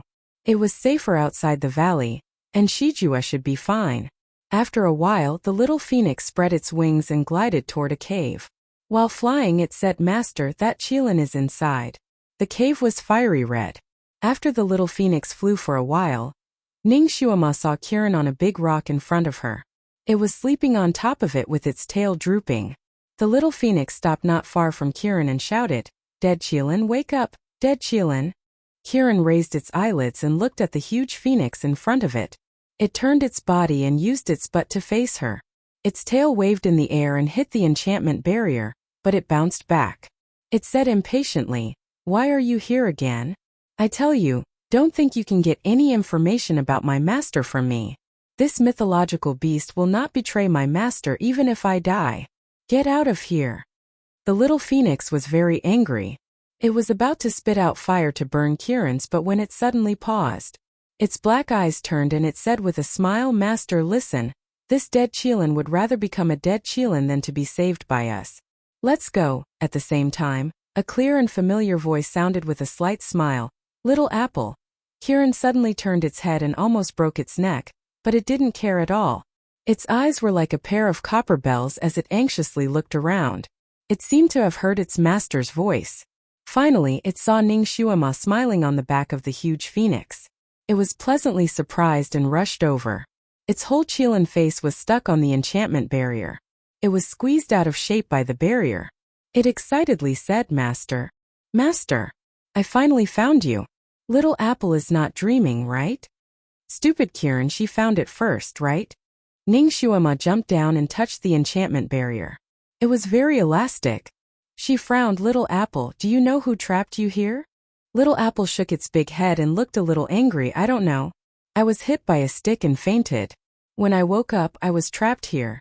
Glancing at the shrinking little phoenix, it gritted its teeth and said, I suspect that this demonic phoenix did it. Because a few days later, she flew over to ask about your whereabouts. It seemed to have suddenly thought of something and jumped up. Master, why are you with this phoenix? She's the phoenix of the devil realm. Little Apple bared his teeth at Little Phoenix and roared, Speak, what did you do to Master? Why is Master with you? Little Phoenix was so angry that he stomped his feet and shouted, This is my master.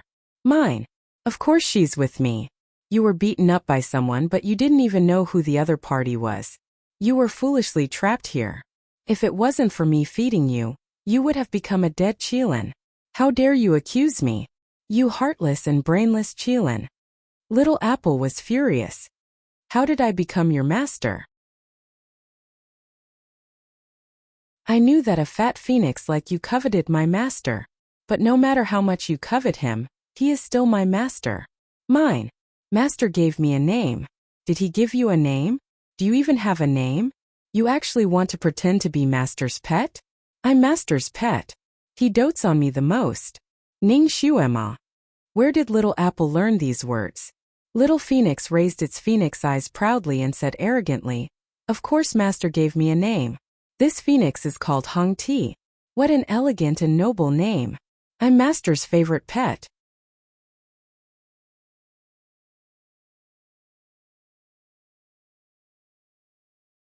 Chapter 1263. Little Apple sneered, Hung Ti? Isn't it just a red grape? This fat phoenix of yours is really like a round grape. Little Phoenix stomped its feet. Isn't the apple round? Isn't the apple round? Look at your malnourished Qilin. You gave it a round name just to puff yourself up at your own cost. Ningxuema, thinking about it this way, whether it was in her previous life or this life, the names she gave to her pets were all round things. Now these two pets were using each other's names to mock and ridicule each other. She was the one who was unjustly implicated. She rubbed her eyebrows and said helplessly, You too? Little Apple and Hong Ti turned their heads and stared at her at the same time. They said in unison, "Master, who do you like the most?" Then they glared at each other in disgust. Ning Shuama felt her head hurt even more. Hong Ti glared at Little Apple. "Why are you imitating me? Stupid Kirin." Little Apple was so angry that his tail stood up. "Who's learning from you? You're the one who imitated me. You shameless fat phoenix." "Stupid Kirin." "Fat phoenix." "Stupid Kirin." Ning Shuama endured for a while before finally reaching the end of her patience. "You two shut up for me. If you make any more noise, I'll kick you both out." Her roar had the effect of a lion's roar, and the two immediately stopped arguing. Looking at the two beasts who were so scared that they curled up into a ball, Ning Shuama lectured them. "How old are you two? Hundreds and thousands of years old. And you're still arguing like children?" Kirin retorted weakly, "Master, I'm still underage in the Kirin's body." Ning Shuama glared at it. Not to be outdone, Little Phoenix also said, "Master, I'm also not an adult yet. My age is only equivalent to a 5 or 6-year-old human child." After saying that, a stream of light condensed and a cute little girl in red appeared in front of Little Qilin. Ning Shuama didn't have the strength to complain. She rubbed her eyebrows. Okay, you two are just kids, so I'm the most mature. Now quiet down, don't quarrel." The world finally quieted down. Ning Shuama breathed a sigh of relief and carefully studied the thin barrier in front of her. She lowered her head and asked Little Phoenix, "Hong Ti, you said that you've been feeding Little Apple. There's a barrier here, how did you throw the food in?" The Little Phoenix swaggered around like a victor as it disdainfully glanced at the Little Qilin. It then turned its head to face Ning Shuama with an adorable smile. "Master, I also don't know why, but this barrier seems to only allow entry and not exit. I once tried to use a feather from the tip of my wing to enter the barrier, but I couldn't pull it back. I could only tear off that feather. You see, my wingtip is still missing a feather." Hong Ti's right arm flashed and turned into a pair of brilliant wings. Hong Ti the Kirina. S red apple, S red, S T. She even put her wing in Ning Shuama's hand and let her touch it. Ning Shuama looked at the half-human, half-bird Hong Ti in front of her. Her mouth twitched as she touched her feathers and said dryly, not bald, it's good." Little Phoenix was satisfied and turned her wing into an arm. She rubbed it in Ning Shuama's palm and took it back. Then she glanced at Kirin proudly. Kirin coldly snorted, "Birdman." Little Phoenix glanced at it contemptuously. "You can't even transform. What qualifications do you have to talk about me?"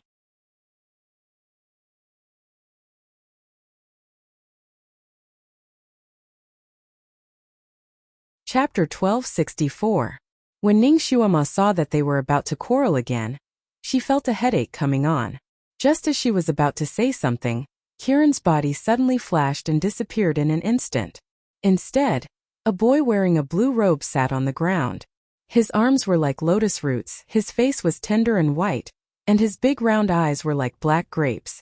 He proudly looked at Hong Ti and said, "I've transformed, how is it?" Ning Shuama said, "Little Apple, your cultivation is not bad." 10 years ago he was also able to transform, but at that time he was a Kirin man. His whole body was covered with blue scales, and at first glance it was obvious that he was not human. But now he had transformed into a pure human appearance. And it was such a cute little boy. Little Apple's tender and white face blushed, making him look like a round red apple. "And thank you, Master, for your praise. I've been cultivating with all my might, and I can finally transform." Little Phoenix snorted at this little brat. Ning Shuama was speechless as she looked at the 5 or 6-year-old Hong Ti, who was acting arrogant, elegant, and noble. She really wanted to shake Hong Ti and ask her where she got her confidence from. She was still a little lowly, mocking others as little brats. Then she looked at Little Apple, who stood up shakily and was even more speechless. Little Apple could indeed transform, but it looked like he had just learned how to run. Looking at the two little brats in front of her, Ning Shuama had a kind of heart-wrenching feeling, as if she was raising two children. She shook her head and hurriedly threw away this horrible illusion. What a joke! She was still a young and beautiful girl. Where did these two big kids come from? She drove the messy thoughts out of her mind, and the expression on her face became serious as she carefully observed the enchantment. Little Apple and Hong Ti also knew that they should not disturb her, so they finally quieted down. Especially Little Apple, he did not even dare to breathe, for fear that he would scare away Ning Xuema's thoughts and make her unable to break this enchantment. God knows that he was trapped in this enchantment and was so bored that he could only count his scales for fun. Ning Xuema suddenly drew a complicated talisman in the air, which flashed with a dazzling golden light. With a snap, the talisman was stuck on the barrier. As soon as the talisman came into contact with the barrier, it ignited with a whoosh, and in a moment only ashes were left on the ground. It was useless. Ning Xuema frowned. This wizardry barrier was very strange. It contained an extremely high amount of psychokinesis. It could be seen that the person who set up the wizardry barrier must have an extremely high psychokinesis. This was where the conflict arose. Since that person's telekinesis was so high, defeating Kiran would be as easy as flipping his hand. Why would he want to trap Kiran here? Ning Xuema's heart suddenly sank. Unless that person wanted to use Kiran to attract someone, casting a long line to catch a big fish, that person's ultimate goal was not Kiran. It was her. Ning Xuema. Ning Xuema felt cold sweat trickling down her forehead. Thinking about it, that person's identity was almost obvious. Shuailan. No, she had to quickly save Kiran and quickly leave this place. Ning Xuema looked at the wizardry barrier in front of her. She had been trapped by Shuailan for 10 years, so she was very familiar with the wizardry barrier set up by Shuailan. Although the wizardry barrier in front of her was camouflaged, she could still feel Shuailan's presence if she carefully felt it. It really was him. Ning Xuema's heart started to beat faster. She naturally could not give up on Kiran at this time. She subconsciously looked around but did not see Shuailan's shadow. That's right, Kiran had been missing for 10 years. Perhaps it was trapped here by Shuailan long ago, so Shuailan might not be able to take care of it now.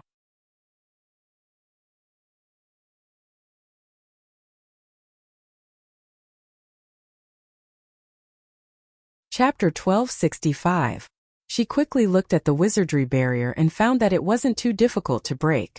As long as she was given a quarter of an hour, she should be able to rescue the little Qilin. She used her hand to feel for a flaw in the wizardry barrier and asked Kiran, "Little Apple, how long have you been trapped here? Has it been 10 years? Kiran opened her eyes wide and shook her head like a rattle drum. "No, it's only been a few days. I was trapped in the stone spirit's stomach and only managed to escape a few days ago." Ning Xuema was speechless. How unlucky was Kiran to be swallowed by the stone spirit twice.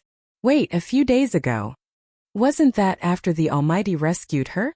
Then this was really Shuailan's trap.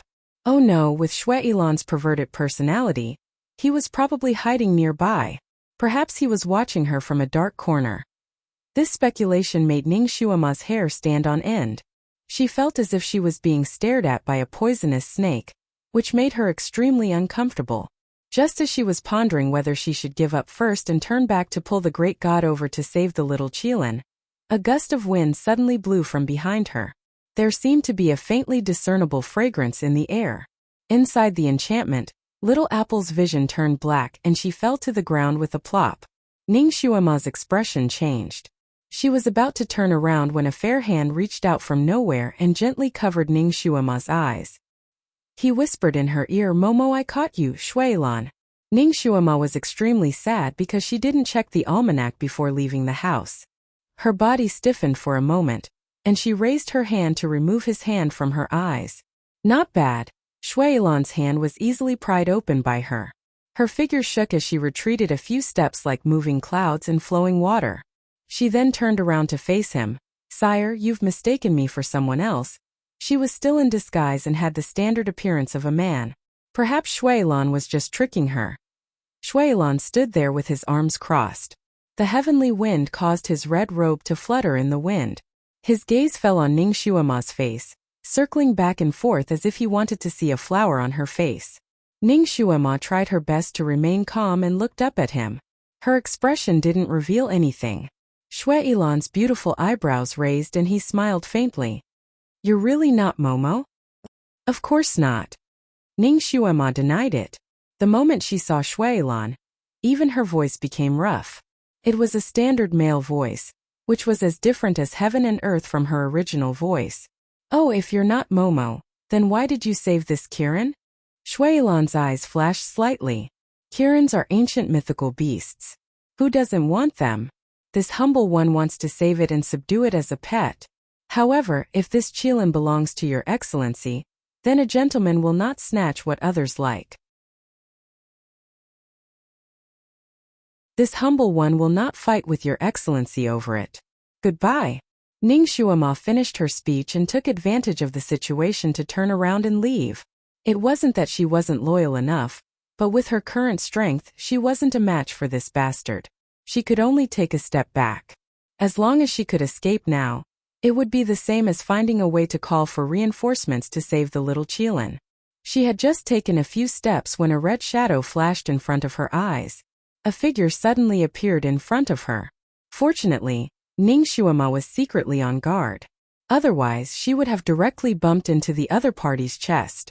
Her feet paused for a moment. Almost without thinking, her slender chest skillfully flipped the clouds as she retreated 3 zhang in the air. After landing on the ground, she looked at Shuilan in front of her. Sire, why are you obstructing me?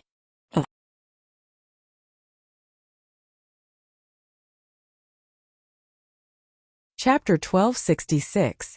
Ning Shuama deliberately used every word she said to him. Her tone was different from how she usually spoke.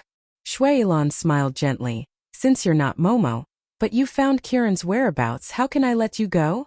Ning Shuama's heart sank. How could she forget that Shuilan had always killed people without batting an eyelid? Was he going to kill her to silence her? She took a few more steps back. Are you waiting for someone to take the bait by imprisoning Kirin here? I think you need someone to spread the news for you, and then the person you're waiting for may come. Shuilan's gaze was unclear. You want to be the one to spread the news. As long as you let me go, it's not impossible. Ning Shuama also threw caution to the wind. It wasn't despicable for her to spread the news to herself, right? You're really a smart person. I like to deal with smart people. Alright, I can let you go. Shuilan seemed to be really moved, and his tone softened. Ning Shuama's heart was happy, and she cupped her fist at him. Then, we'll meet again. Damn it, she only hoped that she would never meet him again. She picked up the little phoenix that was poisoned by Shuilan, turned around and walked away. 1 step, 2 steps, 3 steps, 5 steps, 10 steps. There was no movement behind her. Ning Shuama's body was stiff, and she didn't dare to look back. She seemed to be taking big steps, but in fact her palms were sweating because of nervousness. Wait! Shuilan suddenly said behind her.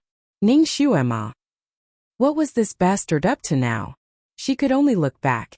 Is there anything else? Shuilan stood there with his arms crossed. He was only a few steps away from Kirin, who was inside the barrier. He smiled leisurely and said, I suddenly remembered something. The person I am waiting for is as cunning as a little fox.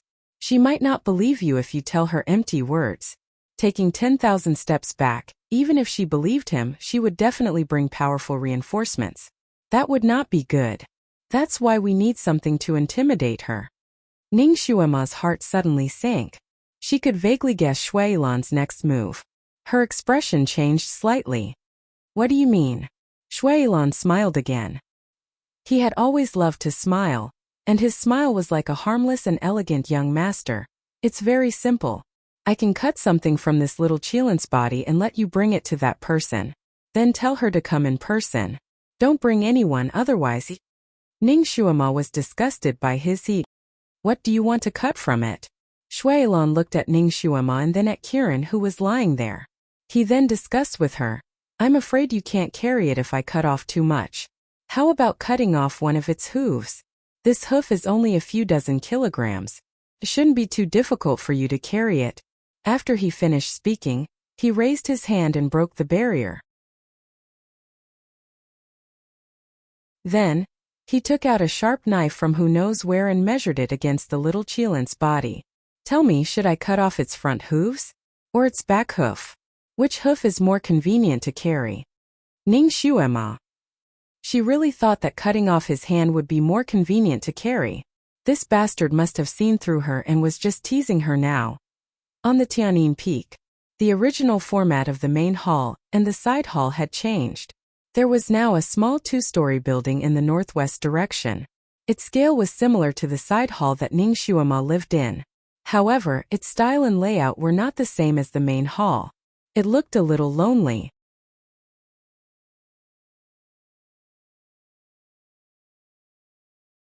Chapter 1267.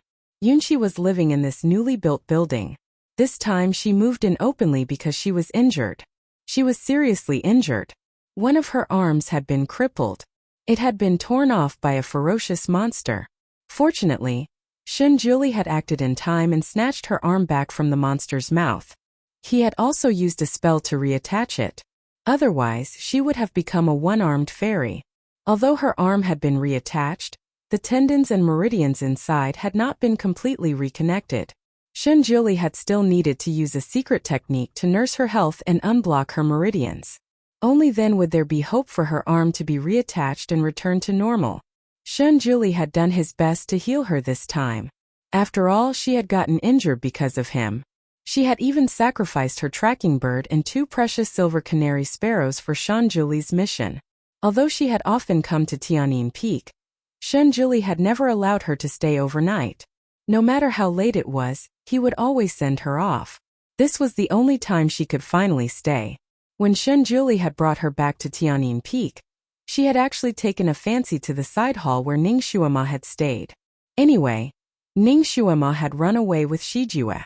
She had acted so ruthlessly at that time. Based on Shunjuli's character, he would most likely cut off all ties with Ning Xuema and expel her from the sect. Therefore, Ning Xuema probably would not be able to come back. Unless that woman was thick-skinned enough to kneel down and beg Shunjuli for forgiveness. However, the possibility of that happening was not very high. Ning Xuema was too proud. Now that she and Shunjuli had become so tense, she would probably be too embarrassed to come back. Perhaps from now on, Shunjuli and Ning Xuema would no longer have anything to do with each other. Because of this, Yunqi thought that Shunjuli would naturally arrange for her to stay in that side hall. She had even secretly planned to quietly clear out all the things that belonged to Ning Xuema after she moved in. This would mean that she would completely remove that woman from Shunjuli's life. In the future, only Yunqi would be by his side. Her plan was good. She had even hinted that she wanted to stay in that side hall. However, Shunjuli only glanced at that side hall and said indifferently, "That place is not suitable for you." With a wave of his sleeves, he used a spell to build a small 2-story building and arranged for her to stay there. Shunjuli helped her treat the injury on her arm again. When he was combing through her tendons and veins, he seemed a little uneasy. When he channeled his psychokinesis into her body, he did not control his strength very well. As a result, one of the blood vessels on her arm almost burst. Fortunately, he noticed it in time and adjusted it for her. After he finished treating her, Yunqi made up her mind and threw herself into his arms with tears in her eyes. "Julie, I'm in so much pain." In the past, she had inadvertently seen the way Ning Xuema and Shunjuli interacted. Ning Xuema liked to hug Shunjuli's arm and act coquettishly. Occasionally, when she was injured, she would throw herself into his arms like a cat and cry out in pain. At that time, Shunjuli would always gently massage her sore spots. Although he looked helpless, his eyes were full of love. In the past, when she interacted with Shunjuli, she was too ladylike and could not let go. She always thought that he liked quiet and sensible girls. Therefore, she tried her best to be generous, sensible, gentle, and considerate. However, she did not expect that Ning Xuema would steal him away, which made her feel very frustrated.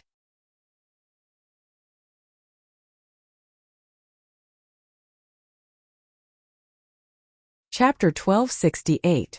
Now that she finally had a chance, she naturally didn't want to miss it. She wanted to learn from Ning Xuema and throw herself into Shunjuli's arms and act coquettishly. Julie would definitely slowly fall in love with her that way. Yunqi was sent flying. Yunqi had thought that Shunjuli would hug her and comfort her. However, she had never expected that Shunjuli would directly send her flying. She flew backward.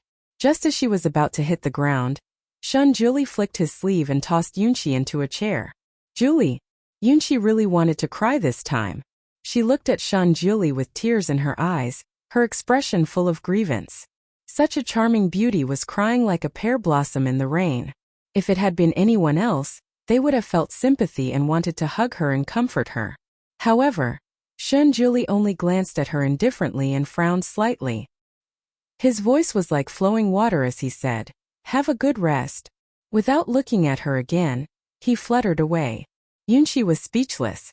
She bit her lip, her eyes full of unwillingness. However, she didn't dare chase after him, so she could only give up. Shunjuli returned to the main hall. After standing quietly for a while, he sat down quietly and started playing chess. Suddenly, a clear voice came from outside the hall. "Master, disciple Yelujing and wishes to see you. Come in." A faint voice came from inside the hall. This was the scene that greeted Yelujing, and when he came in, the main hall was filled with the fragrance of tea. Shunjuli was fiddling with a chess piece for a long time. Judging by his expression, he seemed to be thinking about something. Yelujing and didn't dare to guess why his master was distracted. He bowed respectfully. "Master." There was no reply for a long time, so Yelujing and could only bow quietly and wait. After a while he heard a pa sound. He knew that his master had finally placed his chess piece. Shunjuli's indifferent voice was heard. "Get up. What's the matter?" He didn't even look at Yelujing, and as he picked up another chess piece. Yelujing and replied respectfully, "Master, disciple wants to make a trip to the Bright King Palace." Shunjuli finally looked up. "What's the matter?" Yelujingon felt a little strange. In the past, her master had always given her leave without asking about the disciple's private matters. Why was he suddenly interested this time? However, he still replied respectfully, "The Bright King has invited me to preside over Crown Prince Shijua's wedding." The chess piece in Shunjuli's hand fell to the ground, but he didn't care about it at all. There was finally a slight fluctuation in his usually calm voice. "What?"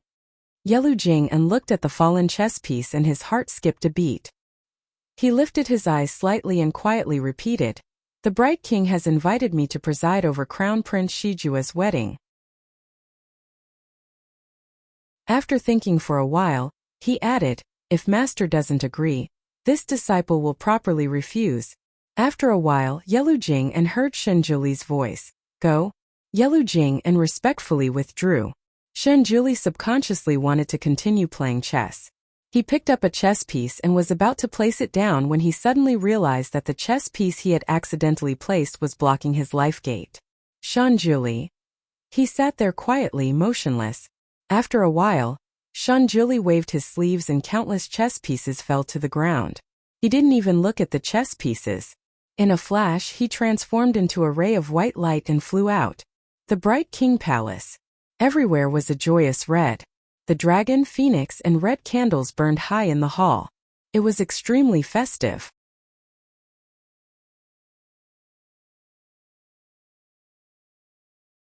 Chapter 1269.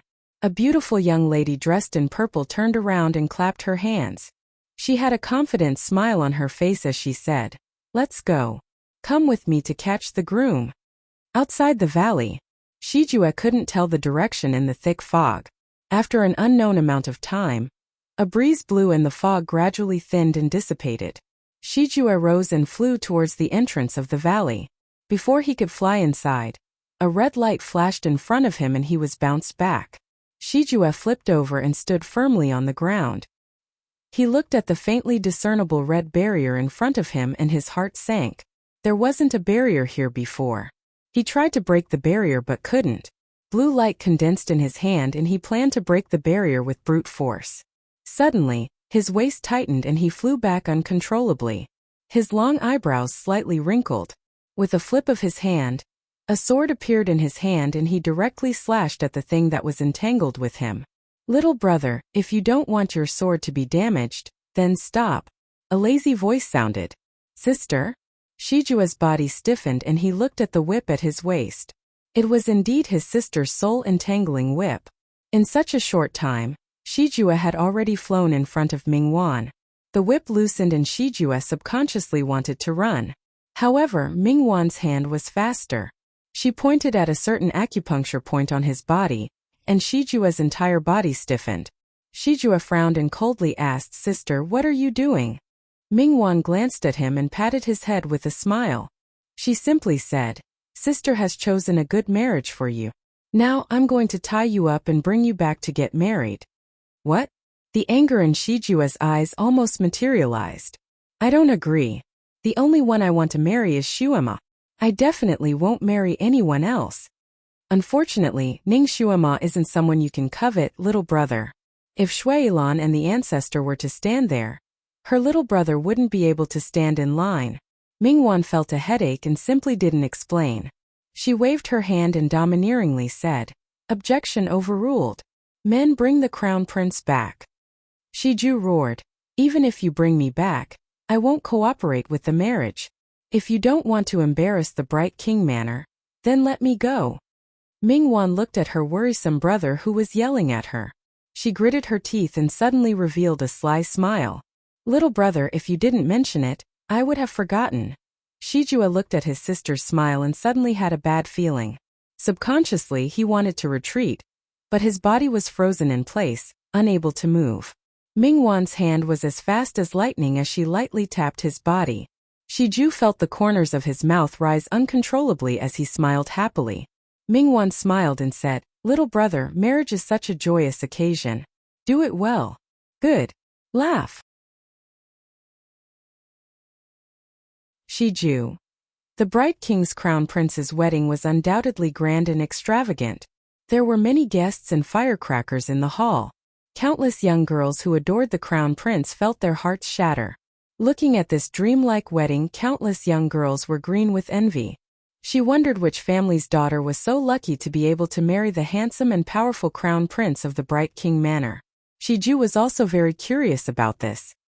His acupuncture points were sealed by his sister, so he could only listen to her orders stiffly. With a silly smile on his face, he walked into the hall with the bride. He looked at the bride beside him who was dressed splendidly with a veil over her head. A trace of unwillingness flashed across his eyes.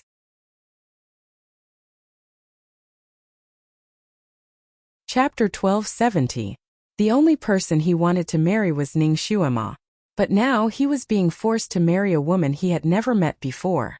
Shijua felt as if his entire body was burning. He wanted to turn into a ray of light and get as far away from this damned wedding as possible, but his body was uncontrollably standing next to the bride, and he even held the bride's hand stiffly. The guests were full of praises, thinking that the bride had married into a good family. Countless unmarried young ladies looked at the two's intertwined hands, then looked at Shijua's joyful smile, and finally, their gazes towards the bride were filled with envy. Shijua fiercely looked at his intertwined hands with the bride, wishing he could chop it off.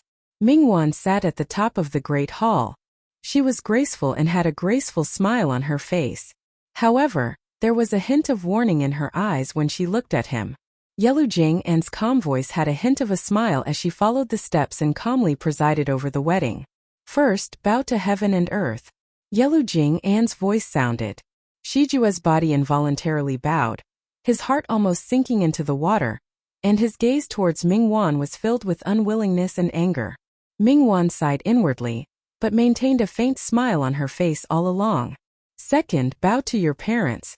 Shijua fiercely looked at the bride beside him, wishing that a gust of wind would blow her away and never come back. Perhaps Shijua's resentment was too strong. A strong wind suddenly blew in the main hall, causing everyone to be unable to open their eyes. In the whistling wind, Shijua opened his eyes wide, and then he was incomparably happy to see the bride's body uncontrollably fly out like a gust of wind, instantly disappearing without a trace. Blown away. Blown away. It seemed that the heavens really heard his inner prayers. They really blew away that eyesore of a bride. "That's great. It couldn't be any better." Shijua really smiled this time. A smile from the bottom of his heart. Without the bride, he wanted to see who his sister would force him to marry. When everyone could open their eyes, only Shijua was left standing there alone in the main hall, and the bride was nowhere to be seen. The hall was suddenly in a state of chaos. Some ran out to find the bride, and some stood there to watch the show. They exchanged words with their eyes. It was a mess. Mingwan's face was as calm as water. She looked at Shiju coldly, as if asking, "Did you do it?" Shiju maintained his smile and replied to his sister with a calm gaze, "No." Yelu Jing'an looked at the door, smelling the familiar fragrance in the air, deep in thought. He was wondering why his master would steal someone else's bride. Thinking about it was one thing, but he definitely wouldn't expose this point. Looking down at the increasingly noisy hall, he waved his hand and was just about to say something when he suddenly paused. A gust of wind blew, and a red shadow flashed at the door. The bride flew back into the hall with the wind and slowly landed on the ground. Shiju! Yelu Jing'an. All the guests. Mingwan was stunned. She looked at the bride and seemed a little confused. But since the bride was back, the wedding could continue. So, she said calmly, "Continue." The ceremonial music started playing again. Full of resentment, Shiju bowed to the bride and her husband. Shunjuli heaved a sigh of relief. It wasn't her. When he saw the scene in the wedding hall and saw the bride obediently bowing to Shiju, he felt as if he was struck by lightning. He couldn't care about anything else and simply snatched the bride away.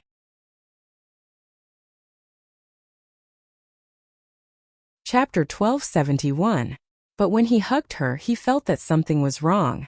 With a slight movement of his fingers, the bride's veil was lifted up, revealing a beautiful face.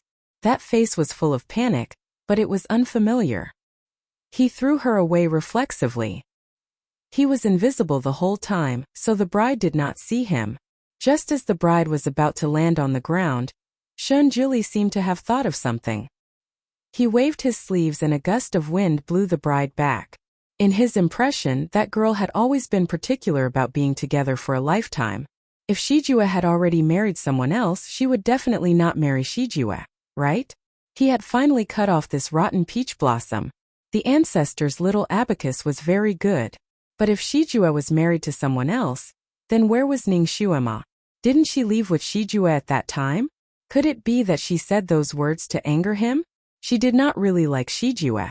Otherwise, with her personality, she would not have allowed Shijue to marry someone else. Maybe she really met Shijue by chance and then broke up with him. Then where would she go after breaking up with him? She was a single woman and had such a disaster-attracting physique. There was even a powerful demon in her body. If she walked around like this, she would be in danger from time to time. This troublesome little bastard. Why did he accept such a disciple in the first place? What was even more infuriating was that he always seemed to find it hard to let go of her. Her matters could always stir up his emotions. Shunjuli flipped his hand and a snow-white bird appeared. The bird flew into the air and its little head swayed everywhere. Suddenly it paused and its little body flew out like a cannonball. Shunjuli followed closely behind. Ningxuema had been missing for 10 years. In order to prevent her from silently disappearing for another 10 years, Shunjuli secretly put a tracking spell on her. When he heard about Shijue's wedding, he flew over like lightning and actually forgot about the tracking spell. Ningxuema turned around to face Shuilan.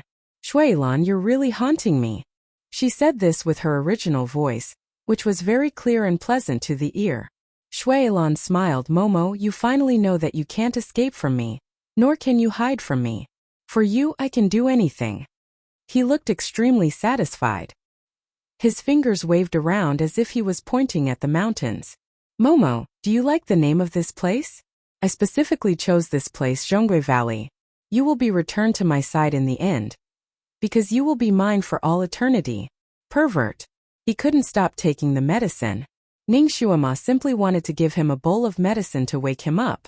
However, since she was willing to risk everything and reveal her identity, she naturally had to achieve her goal. "All right, now that you've lured me here, shouldn't you release the little Qilin?" Shuilan glanced at Kirin, who was inside the enchantment. "Momo, you're very attentive to it." "Of course it's my friend," Ningxuemo replied without hesitation. Now, the little Qilin wasn't just a simple friend of hers. She already regarded it as her family. Shuilan's eyes darkened. She treated a pet better than she treated him. Was this woman's heart made of iron? He had done so much for her, but she was still repulsed by him. And what did this stupid Kirin do for her? What else could it do besides being a hindrance? And she treated it so well. Chapter 1272. Shui Ilan's fingers slowly clenched, and the barrier next to him also began to shrink as if it was being clenched. Kiran, who was inside, was about to be squeezed by the barrier. Once it was squeezed, it was likely that Kiran would be squeezed into a pile of skin. Shui Ilan, stop! Ning Xuema's complexion changed and she rushed over. Shui Ilan raised his hand and took advantage of the situation to twist her arm and push her back against the barrier. He leaned over and looked down at her. Momo, you don't even recognize me right now, so what qualifications do you have to ask me to stop? This position was too embarrassing. Ning Xuema subconsciously wanted to push him away, but in the end, she stopped and steeled her heart, allowing him to embrace her. Taking a light breath, she said, Shui Ilan, I've already said that I'm Ning Xuema right now, not Shui Yemo. I don't want to be anyone's substitute, even if it's a substitute from my previous life. If you always treat me as her, I'll feel very uncomfortable. This sentence seemed to have the meaning of admitting defeat. Shui Ilan's eyes slightly lit up. Momo, if I don't treat you as her, will you accept me? Accept my ass. He clearly treated her as Shui Yemo. If he didn't treat her as Shui Yemo with his temperament, how could he be so submissive in front of her? Moreover, she didn't like his temperament, so no matter how well he treated her, she didn't feel anything. There was also a strange point. Ning Xuema was obviously someone who cared about appearances. She had always been very polite to handsome men, but when it came to Shui Ilan, facing such a rare and super handsome man, she didn't have the slightest feeling. Not only did she not have any feelings, it seemed that from the first time they met, she had a strange feeling towards him. It was like disgust, like disappointment. That complex feeling was something that even she couldn't describe. However, every time she saw Shui Ilan, she couldn't help but feel annoyed. She didn't want to be nice to him. Hong Ti had already fainted when Shui Ilan appeared, but she was after all a Devil Realm Phoenix who had cultivated for 100 years after Nirvana. At this moment she finally woke up. When she saw her master being held in the arms of a red-clothed person, she instantly exploded. You pervert, let go of her. Shui Ilan seemed to have just noticed Hong Ti, and a murderous aura flashed through his eyes. He raised his hand and gathered a red light, wanting to send Hong Ti on her way. Ning Xuema grabbed his sleeve and raised her eyes. You can't. Shui Ilan raised his eyebrows, looked at Hong Ti, and then looked at Ning Xuema. He teased, why? This is my child. But this seems to be a phoenix. Kid, you big head. Nothing had happened between her and Shui Ilan, so where did this child come from? Ning Xuema leaned on Shui Ilan's arms and secretly gave Hong Ti a look, telling her to quickly fly out and spread the news. As long as she spread the news, it would be fine. Hong Ti was indeed her battle pet in her previous life. Their minds were very connected. With just one look from Ning Xuema, Hong Ti knew what she meant. Her figure rose up and instantly turned into a phoenix, flying out of the cave like lightning. Shui Ilan chuckled, and with a backhand, a red light followed behind. Hong Ti was hit the moment she flew out of the cave. She let out a mournful cry and couldn't fly anymore. She fell to the ground powerlessly, struggled for a while and fainted. Ning Xuema's heart sank. She struggled forward. Hong Ti. Shui Ilan pulled her back and patted her head. He faintly sighed. Momo, this phoenix is too naughty. It's useless to keep it. How about we give birth to a little snow flood dragon?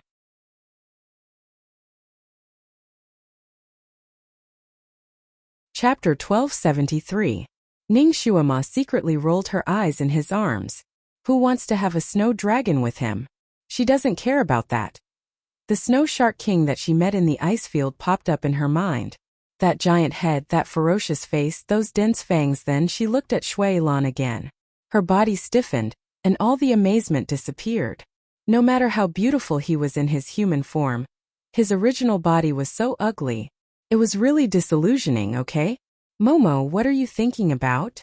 Shui Ilan looked down at her, and felt that she was looking at him strangely. After a pause, he seemed to have guessed something. Momo, have you seen a snow shark before? Ning Xuema was expressionless. Yes, I have. It was very mighty and majestic. Its fangs were very thick and strong, and its eyes were very bright. Shui Ilan? Was she describing a snow shark? Shui Ilan narrowed his eyes and suddenly smiled. Momo, we have known each other for so long, But I have never let you see my original body. Are you curious? Ning Shuama shook her head decisively. Not curious. Well, you are so vain, so it's reasonable that you don't want to show your original body. I can understand. Shui Yilan. Was she disdaining his original body because it was ugly? He suddenly pressed a few points on Ning Shuama's body and sealed her acupoints. Then he put her on a clean rock beside him. Momo, look at me. This is the original appearance of your future husband. A faint golden light flashed from his body and covered his whole body. When the golden light dissipated, a snow-white flood dragon appeared on the spot. Its body was long and streamlined, and its silver scales were shining like snow. Its head was a little like a dragon's, but it lacked a horn. The horn was in the middle of its head, and it was as exquisite as crystal. Its branches were shaped like antlers, but they were much sharper than antlers. She had a pair of slanted phoenix eyes, and the shape of her eyes was extremely beautiful. Coupled with her long eyelashes, when she turned slightly, she was overflowing with radiance, like the rippling waters of a lake. Its 4 paws were on the ground, and it stood there with its head held high. The end of its tail was in the shape of a flame, and there was a pair of snow-white wings gently flapping on both sides of its body. It looked both mighty and beautiful. Ning Shuama. Was this a snow shark? This was the real snow shark. How could a snow shark be so beautiful? What the hell was with that ugly snow shark she saw on the ice field? Which of these two had a sudden genetic mutation? The snow mermaid turned in a circle. What do you think? Isn't it beautiful? Ning Shuama tried to hold back, but she couldn't. Shuilan, your snow shark's genes are mutated, right? The snow shark I saw on the ice field didn't look like you. That's not a snow shark at all. The snow shark snorted. It's just that the people in this world are ignorant. They call those ugly creatures snow sharks. It's a disgrace to the snow shark race. Then are all the snow sharks like you in their original forms? More or less the same. However, they're not as good looking as me. I'm the king of the snow shark race. Shuilan replied proudly. Ning Shuama couldn't help but sigh in her heart. They were both the king of the snow shark race, but why was there such a huge difference? The flood dragon moved to Ning Shuama's side and rubbed its head against the corner of Ning Shuama's clothes. Its eyes were as clear as water in autumn. Momo, after seeing my original form, do you think you can marry me? Ning Shuama.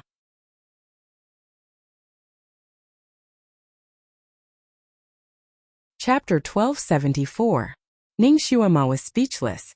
She didn't want to marry a beast, however. She really didn't expect that Shuilan's original body would be so beautiful. It was even more beautiful than Kirin and Little Phoenix. She couldn't help but reach out and touch his horn. It felt good to the touch, as if she was touching a piece of warm and smooth jade.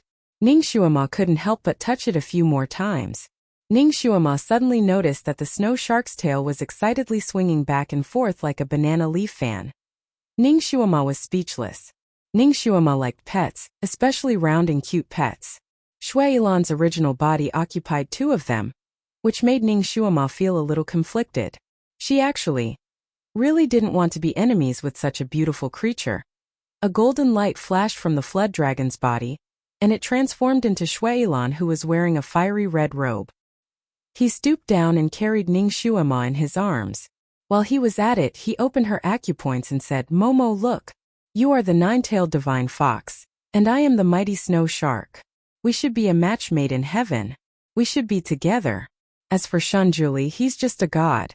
He originally had a human body, so he's not a good match for you. Ning Shuama raised her eyes. Shanjuli is a god? In the memories of Shuiemo that Shuilan had given her, she didn't seem to know Shanjuli's true identity.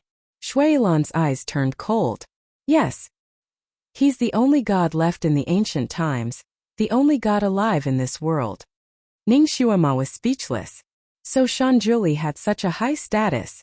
When she heard his real name, she thought it was funny that there was actually someone with the surname God. It turned out that he was really a god, but he used his surname to represent his identity. She already knew that the system of this world was divided into humans, beasts, demons, devils, immortals, and gods. Humans could cultivate to become immortals, but they could also degenerate into devils. Beasts could cultivate to become demons, immortals, or devils. Only gods could not be promoted just by cultivating. They were born from the heavens and earth. They had no parents and were above all other species. It had always only existed in legends. She didn't expect it to be real, and she even met one. She really didn't know if this was her fortune or misfortune. No wonder he said that he had no parents and made her think that he was an orphan whose parents died early. It turned out that he was a god. Looks like I wasn't wrong to call him Great God. The image of him and Yunqi holding hands flashed across his mind, and his heart twisted. If Shunjuli was a god, then what were his two companions, Yunqi and Rongyue Tianlan? Was he also a god? At this moment her thoughts drifted far, far away. When she came back to her senses, Shuailan lifted her chin forcefully. His eyes darkened, and there seemed to be a trace of red light flashing past. His voice was still as gentle as water, but the strength in his hand was almost crushing Ning Xuema's bones. Momo, answer me. Answer what? Ning Xuemo raised her eyebrows and looked at him. She was distracted just now, so she didn't hear what he said at all. Also, she hated it when people pinched her chin. She raised her hand and slapped it down. You're hurting me. Her palm hit his wrist unceremoniously, and she could almost hear the soft sound of his bones breaking. Shuailan didn't have any intention of letting go, but he loosened his grip a little. You haven't answered me yet. No matter what he asked her to answer, it definitely wouldn't be anything good. It was nothing more than forcing her to marry him.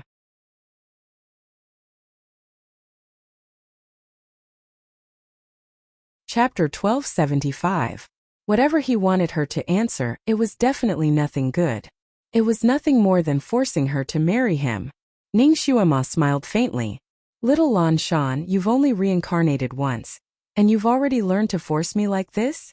Shuailan's movements seemed to stiffen. Finally, he let go and hugged Ning Xuema even tighter.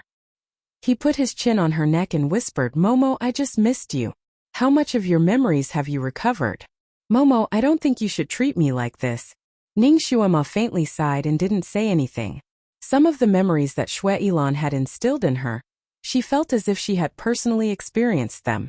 Whenever she thought of them, she would feel distressed. Some of them, however, seemed to have nothing to do with her. It was like reading a book and remembering the contents of the story, but she didn't feel the same way. Moreover, she didn't want Shuailan's memories at all. Therefore, as soon as those memories surfaced, she would slap them away in the Mariana Trench. Her face was forced to be buried in his chest, so he couldn't see her expression. Momo, don't sigh. My heart will ache. Shuailan stroked her long black hair and buried her even tighter in his arms. Ning Xuema didn't say anything. She just stood there quietly, letting him hug her tightly. Shuailan smelled the quiet fragrance in his arms and felt the warmth of the soft jade in his arms. His heart suddenly felt incomparably peaceful and satisfied. In fact, what he had always wanted was for Shuailan to quietly be buried in his arms like this. The two of them would hug each other until the end of time. He whispered in her ear, Momo, do you know how much your heart ached when Shinjuli took away your virginity? I desperately wanted to take you back. I didn't hesitate to open the gates of hell, a method that could kill 1,000 enemies but also injure 800 people. I really used all the methods I could think of, but I still couldn't defeat him. When I was seriously injured, I didn't feel any pain. However, when I saw your indifferent expression, my heart really hurt. It hurt so much that I wanted to dig it out. There was a trace of hurt in his voice.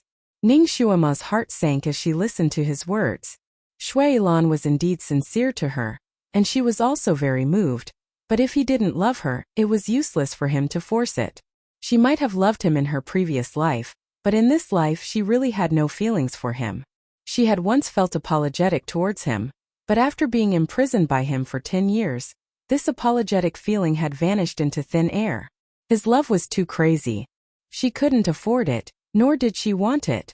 Ning Xuema lightly sighed before finally spitting out those words. Lan Shan, I'm sorry. I'm sorry I can't return your affection. I'm sorry, but in order to escape, I have to kill you. She placed her hands on his back and hugged him, returning his embrace.